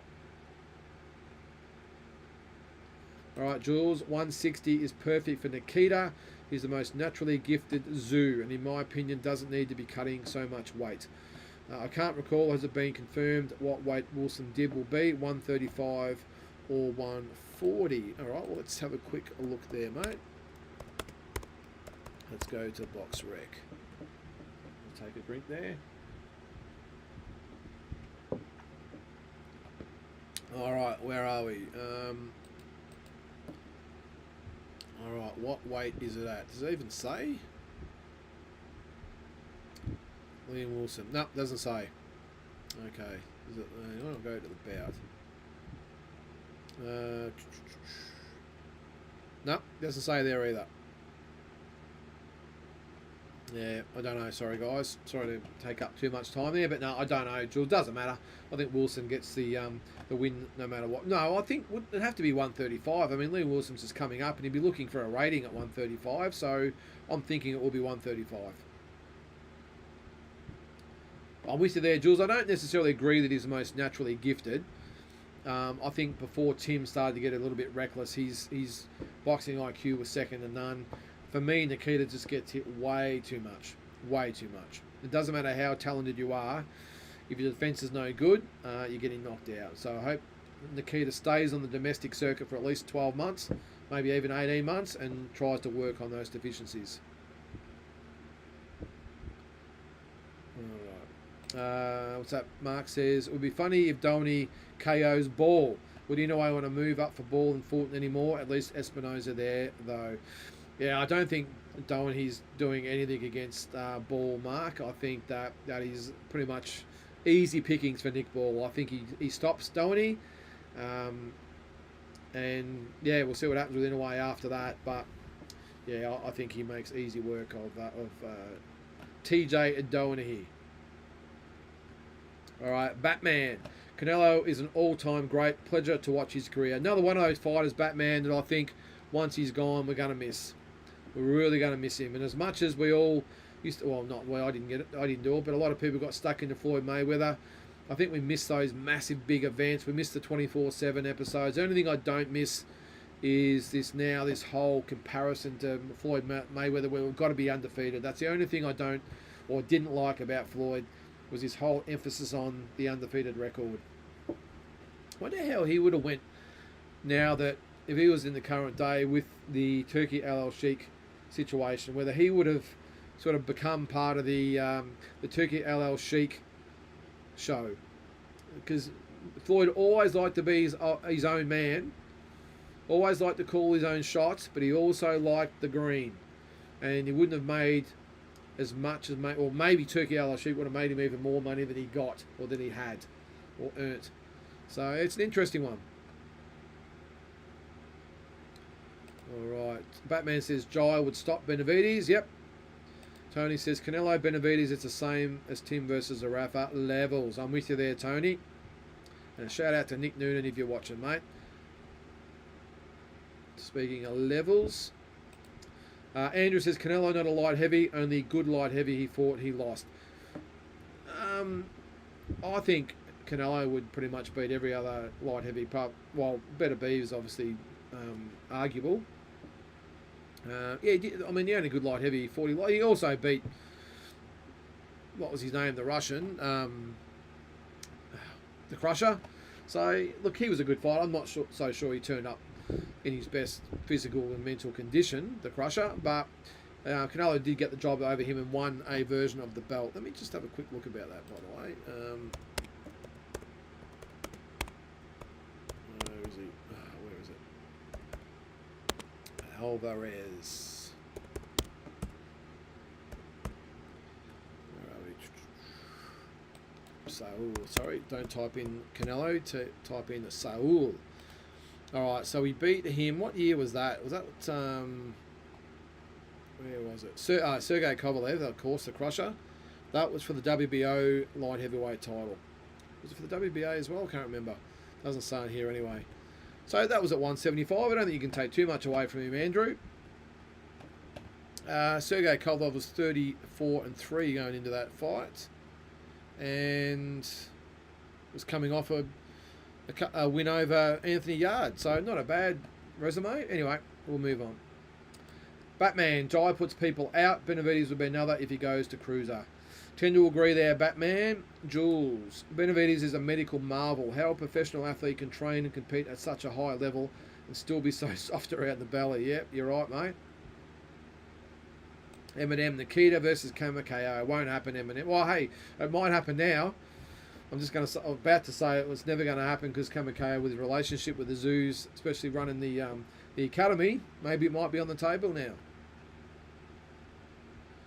Batman says, I think he loses to all of them. Is this Benavides to all the people we've spoken about? I'm with you, mate. I agree. Nikita versus Tapia. Yeah, could be a good fight. I'm not totally sold on Tapia, Eminem. Good fighter. I'm just not sure he's at that Rule Elite level, mate. And even another one. Hang on, I'll just wipe my face here. Wipe the sweat. Wasn't overly impressed with Kamel Moton yesterday either. I know that's going to rub some people up the wrong way, but I don't know. You know when you see a young fighter in their 6th, 7th, 8th fight, whatever it is, and you look at him and go, wow, he's a good young fighter. I mean, when Mayweather turned pro, when De La Hoya turned pro, when Cotto turned pro, all these guys turned pro, you look at him and go, shit, this guy's going to be a gun.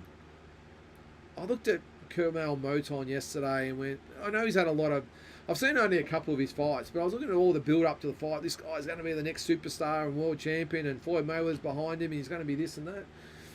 I must admit, I watched the fight yesterday and thought, I'm just not seeing it. Not seeing it at all. Kamel Moton, maybe he'll prove me wrong, but just doesn't really move his head a lot. When he punches, he plants his feet and throws good punches, but doesn't move his head at all. Telegraphs his punches a little bit. Yeah, I'm not sold on Kamel Moton. Let me know what you think. I know I'm probably being a bit harsh on a kid that's had 7 fights, by the way. He's 18 years of age. But, again, if I'm looking at... I mean, again, you look at someone like Oscar De La Hoya. When you first saw him fight, you thought, holy shit, how special is this kid? I know he was Olympic gold medalist, but how special is this kid? I look at Kamel Moton, I just didn't see it. Anyway, what do you guys think? Eminem says going up to middle is Nikita. Yep, g'day pound for pound king. Batman, still impressed with both Benavides and Morel. It was some high-level action. It was a great fight, Batman. Glenn, Canelo hates volume. David has that and good speeds. Canelo likes to fight at his own pace, and if he doesn't, he struggles. Just watch a Bivol fight. I understand what you're saying there, Glenn. Different types of fighters. Bivol is super skilled. I know the volume from Bivol is precise and fast and really well placed punches, and he knows, more importantly, when to go and when not to go. And I just think Benavides, I just don't think he has the IQ of a Bivol to know when to go and when not to go. And yeah, he'll put it on Canelo and try and look. He'll probably look at, like you just said there about the pace. Doesn't like volume. Doesn't like the pace of a fight. I just don't think David Benavides is a good enough fighter to take advantage of that. Now he might go in with that mentality. All right, we've got to set the pace really quick. We've got to throw a high volume of punches. But if you're not overly skilled, that means nothing. All you're doing is probably playing into Canelo's hands even further and punching yourself out. Canelo will just wait and wait and wait, pick his time, and then I think if David Benavides really puts it on Canelo, like maybe a Bivol did, I just think Canelo will welcome that and roll with the punches, nice defense, pick his shots, and then it'll be actually Canelo that will then pick the pace up on David Benavides when David Benavides gasses, because he gasses big time as well. I just don't think Benavides has anywhere near the IQ of Bivol, which is why that strategy won't work in my opinion. Andrew, big fan of David, but only one of those guys he could beat is Canelo, because Canelo's not a light heavy. Yeah, well, he's going to have a chance against any of them, Andrew. Well, it might be against Canelo, but again, I don't think he beats any of them. Batman, Canelo stepped in the ring against Trout at 172. I'm sure he's walking in at least 180 now. Crawford in serious trouble. Canelo beats him and beats him well. Yeah, you'd think so, Batman. Looks like we're going to see in September, doesn't it? But yeah, I've got a feeling at the moment. Yeah, I think 180, 182. But it's a big step up to fight someone like a Benavides who would step in at easily 200 pounds. So, Paul. If Benavides moves to cruiserweight, he'll fight Zerto. Yeah, probably a good call there, Paul. He didn't even mention Jai's name when he was talking about the move to 200. He knows Jai's a different beast. Yeah, it's a good call, Paul. And I know he'll play on the whole all-Mexican thing. I get that. But I did see that, Paul. He didn't mention Jai at all, which is surprising. I would have thought that he would have said, all right, I'm going to try and fight the winner of Bivol and Benavides. If that doesn't happen, I'm going to go to cruiserweight and fight the number one guy at cruiserweight, which in my opinion is Jai Pataya. But Mutzi says Bivol beats Benavides.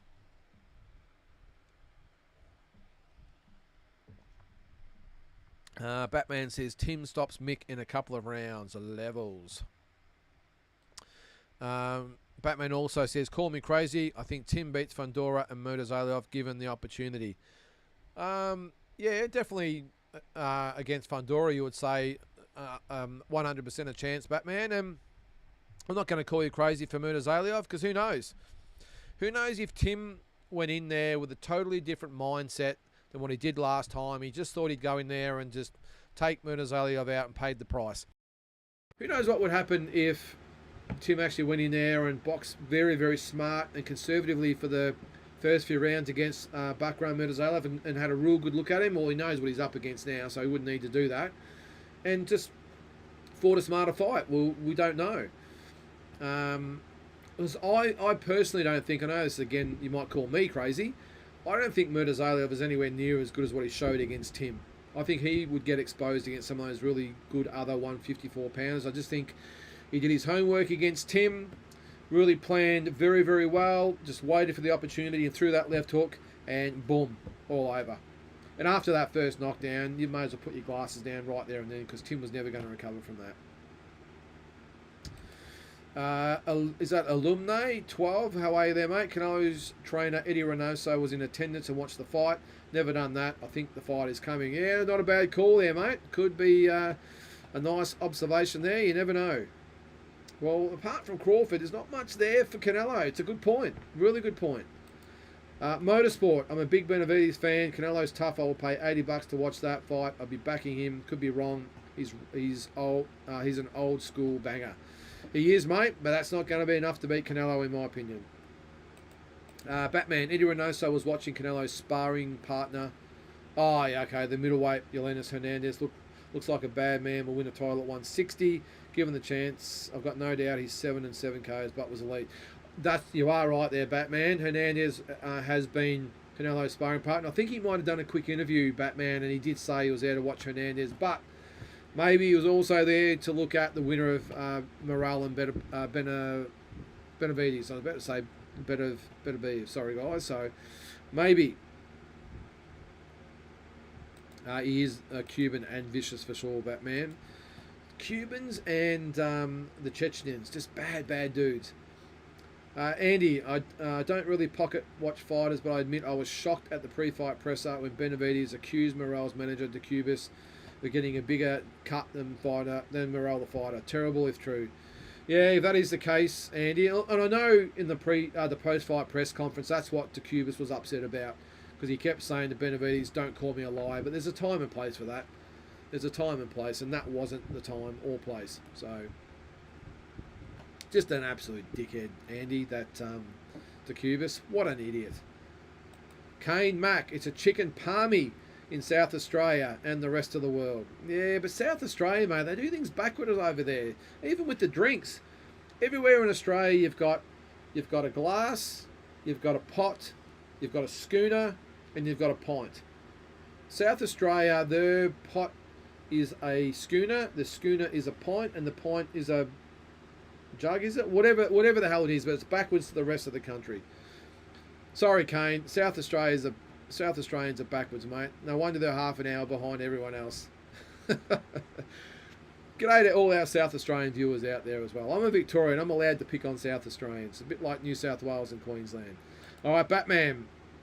Thurman, if he has anything left, stops Jarvis and can get his cash out beating from Tim. I agree.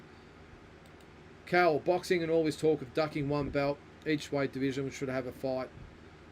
Have to fight next in line. Hang on, boxing and all this talk of ducking one belt, each weight division should have to fight next in line.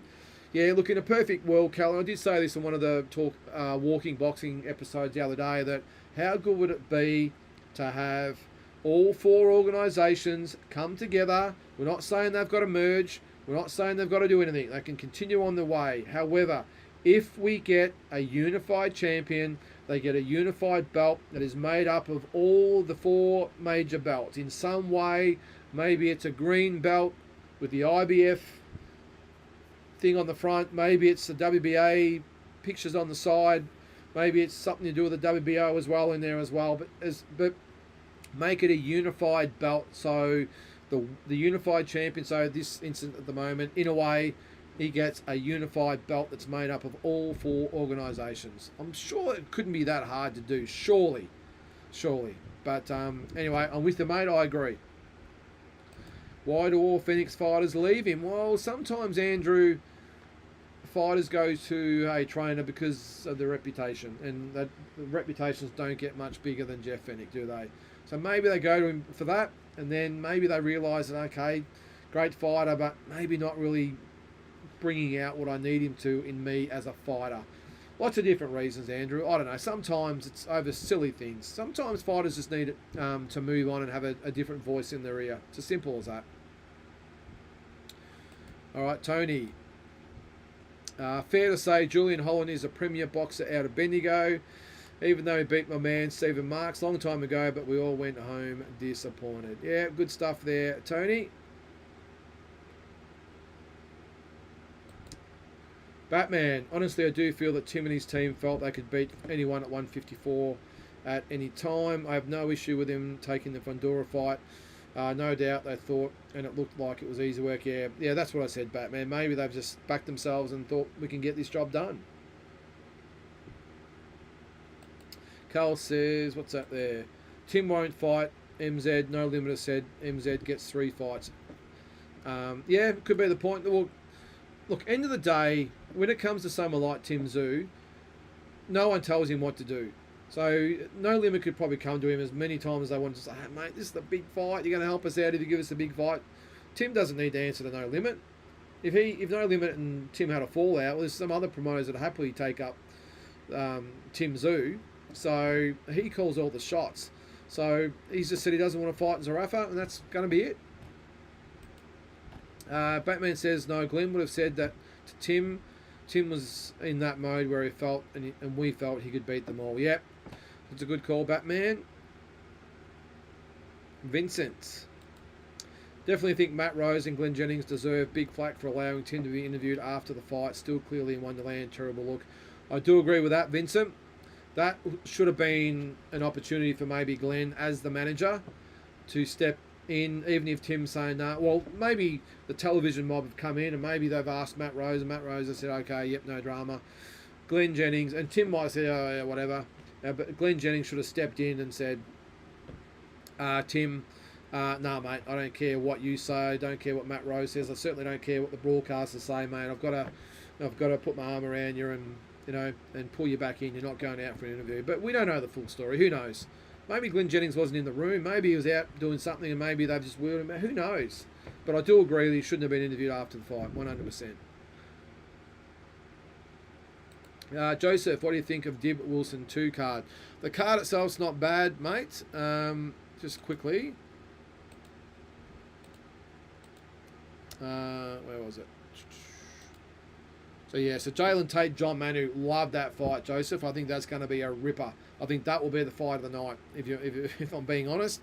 So Liam Wilson, Yusuf Dib, Floyd Masson, Austin Namdi. Yeah, I'm not so sure I know anything about Namdi, but I love watching Floyd Masson fight. Love watching him in there.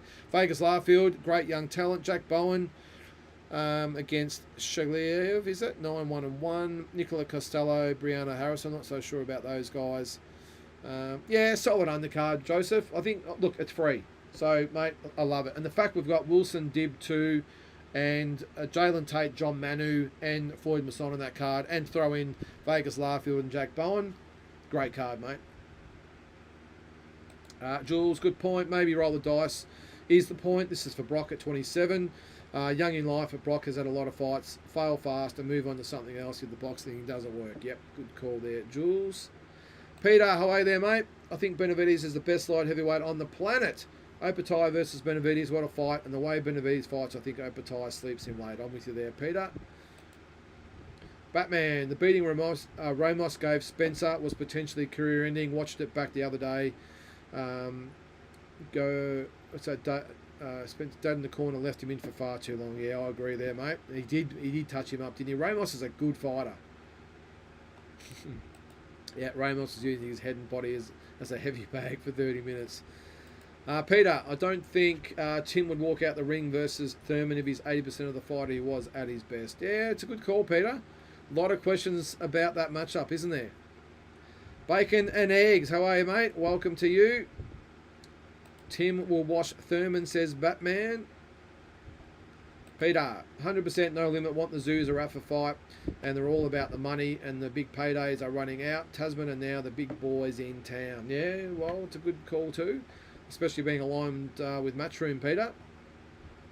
I think No Limit realise that though, Peter, and they're trying to pick up the pace a little bit as well. I think they realise the threat of Matchroom and Tasman working together, especially now that DAZN's going to be part of Foxtel. They would have to think, shit, if they've got to decide one or the other, are we going to be able to get it over Tasman as far as being the sole provider? I don't think that'll be the case. I think Tasman and No Limit and maybe some others will work on the Foxtel contracts.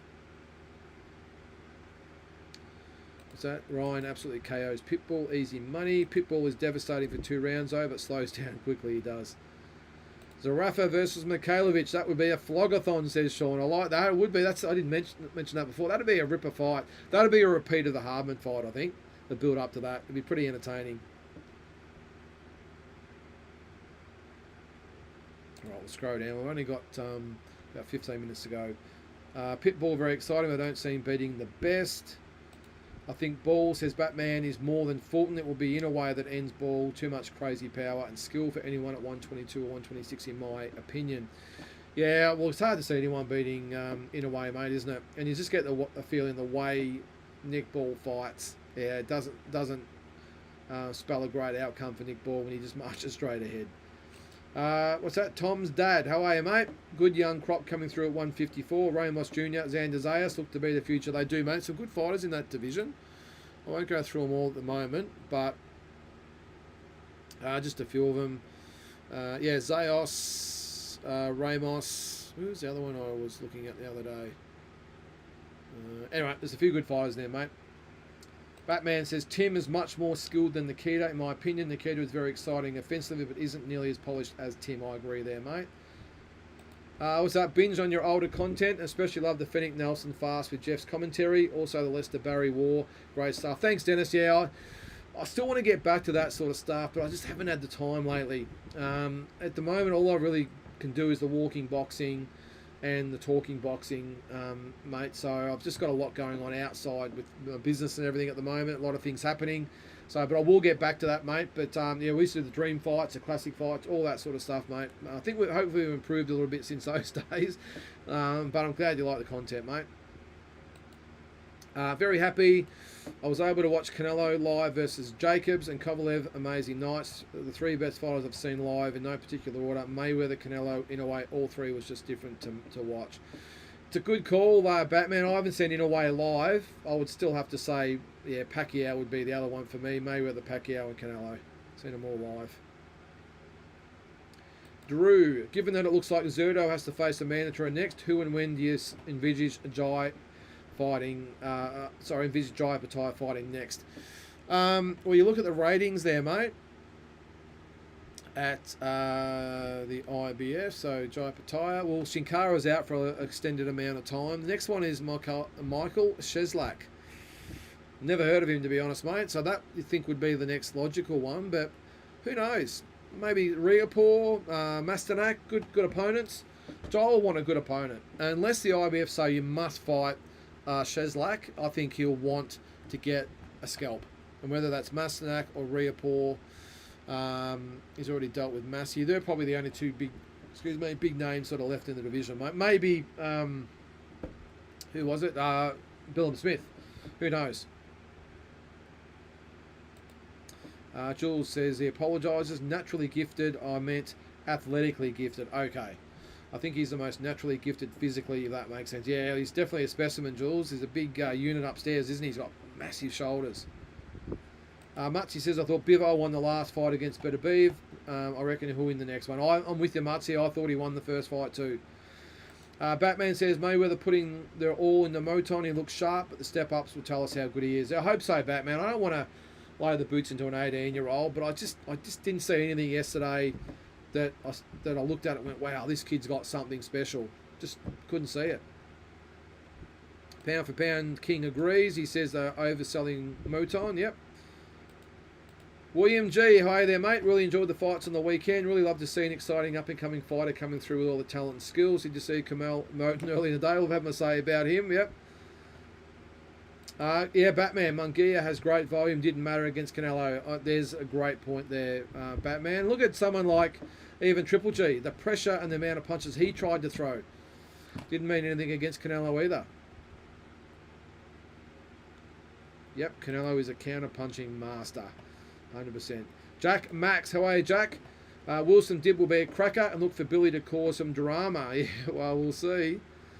Batman says Zerto as cruiser is looking much better than him and what's that? Zerto as a cruiser looking much better than him and Benavidez is a war. Would be. It would be a great fight, mate. Would be poetic justice, says Paul, if Tim is lined up to fight on the Fundora Conwell undercard and Conwell gets an injury and Tim is a late replacement. That would be definitely poetic justice, Paul. And that's what I said before. You just never know. You've just got to be ready to go and the opportunity may come. Batman, boxing is often on the night, seen so many rematches go completely different. Prime example, Figueroa Fulton 2 and 1 was nothing alike. That's it, mate. Is sometimes you turn up and other nights you don't. There's Drunken Boxing. Love the name there, Drunken Boxing. Good evening to you too. After the weekend, I honestly think Canelo beats Benavidez. Thanks, mate. I 100% think he does too. We should send Jacinta Allen to run SA. You can have her, Peter. Or they can have her. See you later, Jacinta. Off you go. That's strange. I would love to visit SA. Hey, great state to visit. But that's about it, mate. There you go, Kane. What's a pot? There you go. Your answer to the term. A pot is a 285 mil glass. You must call it a glass, I think. We call it a pot. All right, William G. I think these unfortunate setbacks for Tim are going to benefit him. Will be interesting to see his mindset when he comes back. We'll see, William. 100%, mate. We'll see whether he's got it mentally or it's going to be a hard road back. Tom's dad, Tassie Brown, did a good interview with Moton. Seems like a good kid. Yeah, well, Tassie Brown, if you look carefully, he actually had his logo on Kamal Moton shorts. So they obviously know each other pretty well. Tony, in reality, the zoos are bigger than No Limit. They are, mate. They call the shots. 100% they do. David Jenkins. On the Fennec thing, I noticed that the second the fighter sits on his stool after the bell, Fennec is into him. No time to catch their breath and regain their senses. I used to hate that when I boxed. Okay, Dave, yeah, I must admit I've never noticed that before, but that's a really good point. I'm going to look at that because I'm with you. When I was fighting as well, I like to actually sit down, take a deep breath, have a drink of water. Sit down, take the mouth guard out, take a deep breath, have a drink of water, and then hear the instructions. And most of the time I like one instruction, not multiple instructions. It's too hard to take in the 30 seconds of real time that you got. So I'm with you there, mate. I've never noticed that before, so I will check it out. Jack says, getting obliterated like Tim did can never be a benefit. Takes years off your life, let alone your career. Yeah, another good point, Jack. Look, I'm with you, mate. I think it's going to be a tough road back for Tim, but let's just hope he can get there. I wished I would have watched Manny live. What a fighter. He was great, Batman. He really was. I remember him even after he fought. He'd hang around in the ring a long time. On the way back to the change rooms, he'd hang around, he'd sign autographs, take photos. He was great. Batman, the 8 weight, surely nobody can ever do that again. Impossible. Yeah, well, if anyone can do it, it's probably in a way. Peter says, as soon as Nikita fights a good overseas fighter, he will get destroyed. Nikita needs to change his trainer and maybe go to Opetai's father to improve his defence. Yeah, I'm not going to argue with that, Peter. The problem is, though, mate, I think both boys are very, very loyal. I doubt they would leave Igor. I don't want to lay the boots either into Igor, but you've just got to call it the way you see it. Lots of flaws there, I see. Ryan, not sure if you've answered this question already, but do you think Parker gets Usyk if Parker wins? Yes, he does, Ryan. I think if Joseph Parker beats Dubois, I think he will be next against Usyk, definitely. Batman, I do feel I need to be careful with Nikita's matchmaking. He's been getting hit a bit too flush too often and getting hurt, Batman. That's the problem. Not just getting hit, he's been getting hurt. He's been very, very lucky to get off the hook so far. And I love Nikita as a fighter and as a character as well. But unless he starts moving his head and improving his defensive abilities, he's, unfortunately, I hate to say it, it's not going to end well for Nikita. He can make big money, yep, if you protect him to a certain degree, yep. Drew, what is the deal with Jalalev at heavyweight? It's just poorly managed their promotional issues. It seems like he's wasting his potential and burning through his career at a rate of knots. Well, you're right, mate, not doing a lot at the moment, but I have no idea what's going on with him at the moment, mate. Was he ranked... Let's have a look. I don't think he is. Yeah, he is. He's ranked 10 by the WBC. I think that's all he's ranked at there, mate. He's 10 with the WBC. Yep, that is it. Yeah, he needs to get moving, Drew, because at the moment he's just treading water, mate. So lots of opportunities out there for heavyweights at the moment. Probably just needs either to change promoters or whatever it might be, but I'm with you. At first when I saw his name, I thought, oh, of course, yeah, that's him, but haven't seen much of him at all lately, mate, so he needs to definitely get the ball rolling. I'm just seeing when his last fight was. Where is it? Let's have a look. Alright, so last fought... Of course, the Olympics. That was probably his last time. When was it? So August. So that was before the Olympics. So it's 14-0. Well, maybe what's happening, Drew, is that He's obviously taken a break after the Olympics, and maybe he's just biding his time. When were the Olympics? Late. When were they? About September, October? Is that when they were, or before that? I'm just trying to think. When were the Olympics? It was around that time, wasn't it? Well, he's 14-0 anyway. With how many knockouts has he had?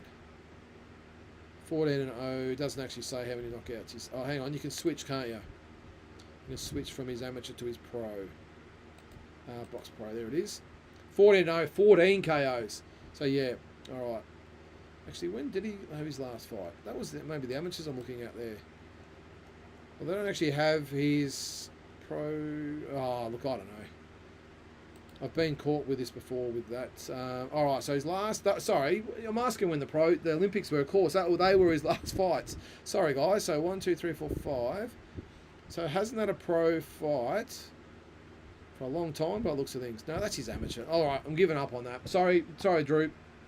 I've made an absolute meal of that. I don't know what's going on with Jalev. Oh, there you go. Batman knows what's going on. He's fighting Saturday with Top Rank. There you go. I should have just scrolled down. Sorry, Drew.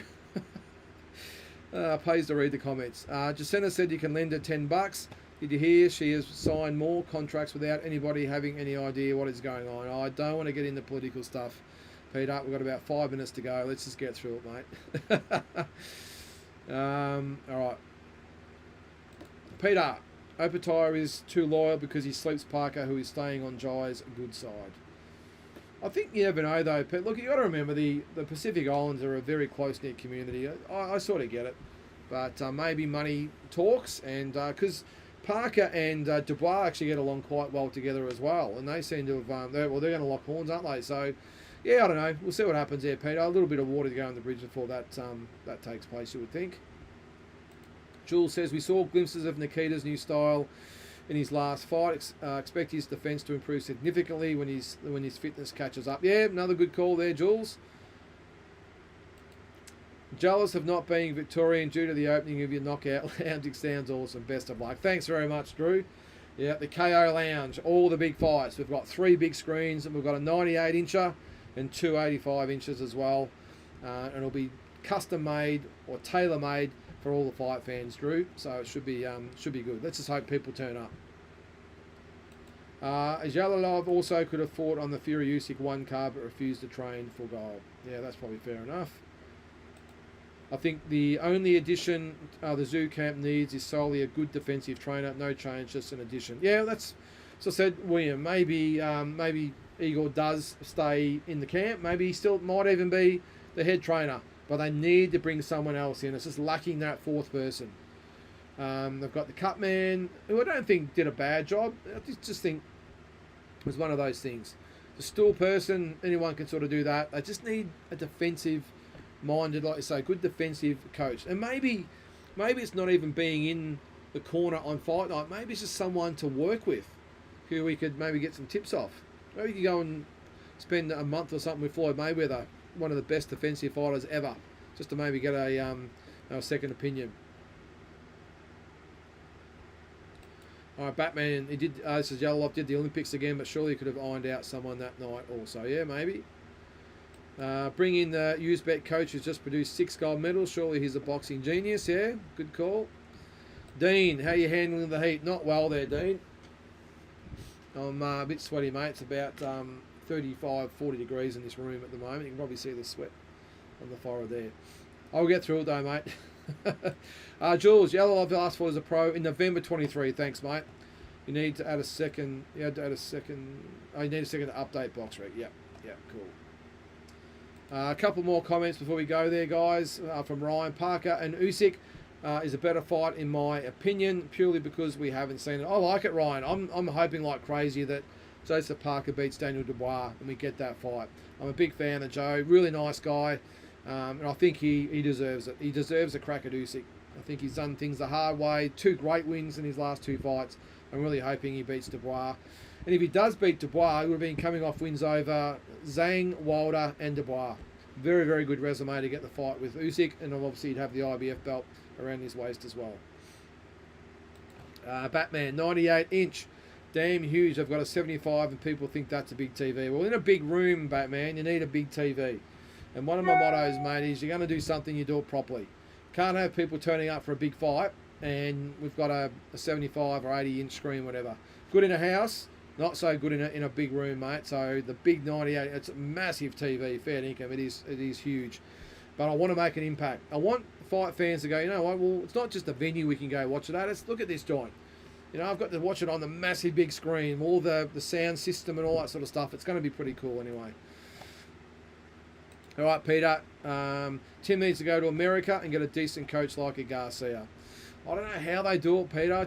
I'm not sure they can get someone like a Garcia on board and have Igor still in the mix. I just don't think it's gonna end well. So Tim needs to make the hard decision. Does he stick with Igor 100%, or does he leave and go to someone like a Garcia? I don't know, mate, but that's a very difficult decision for Tim to make.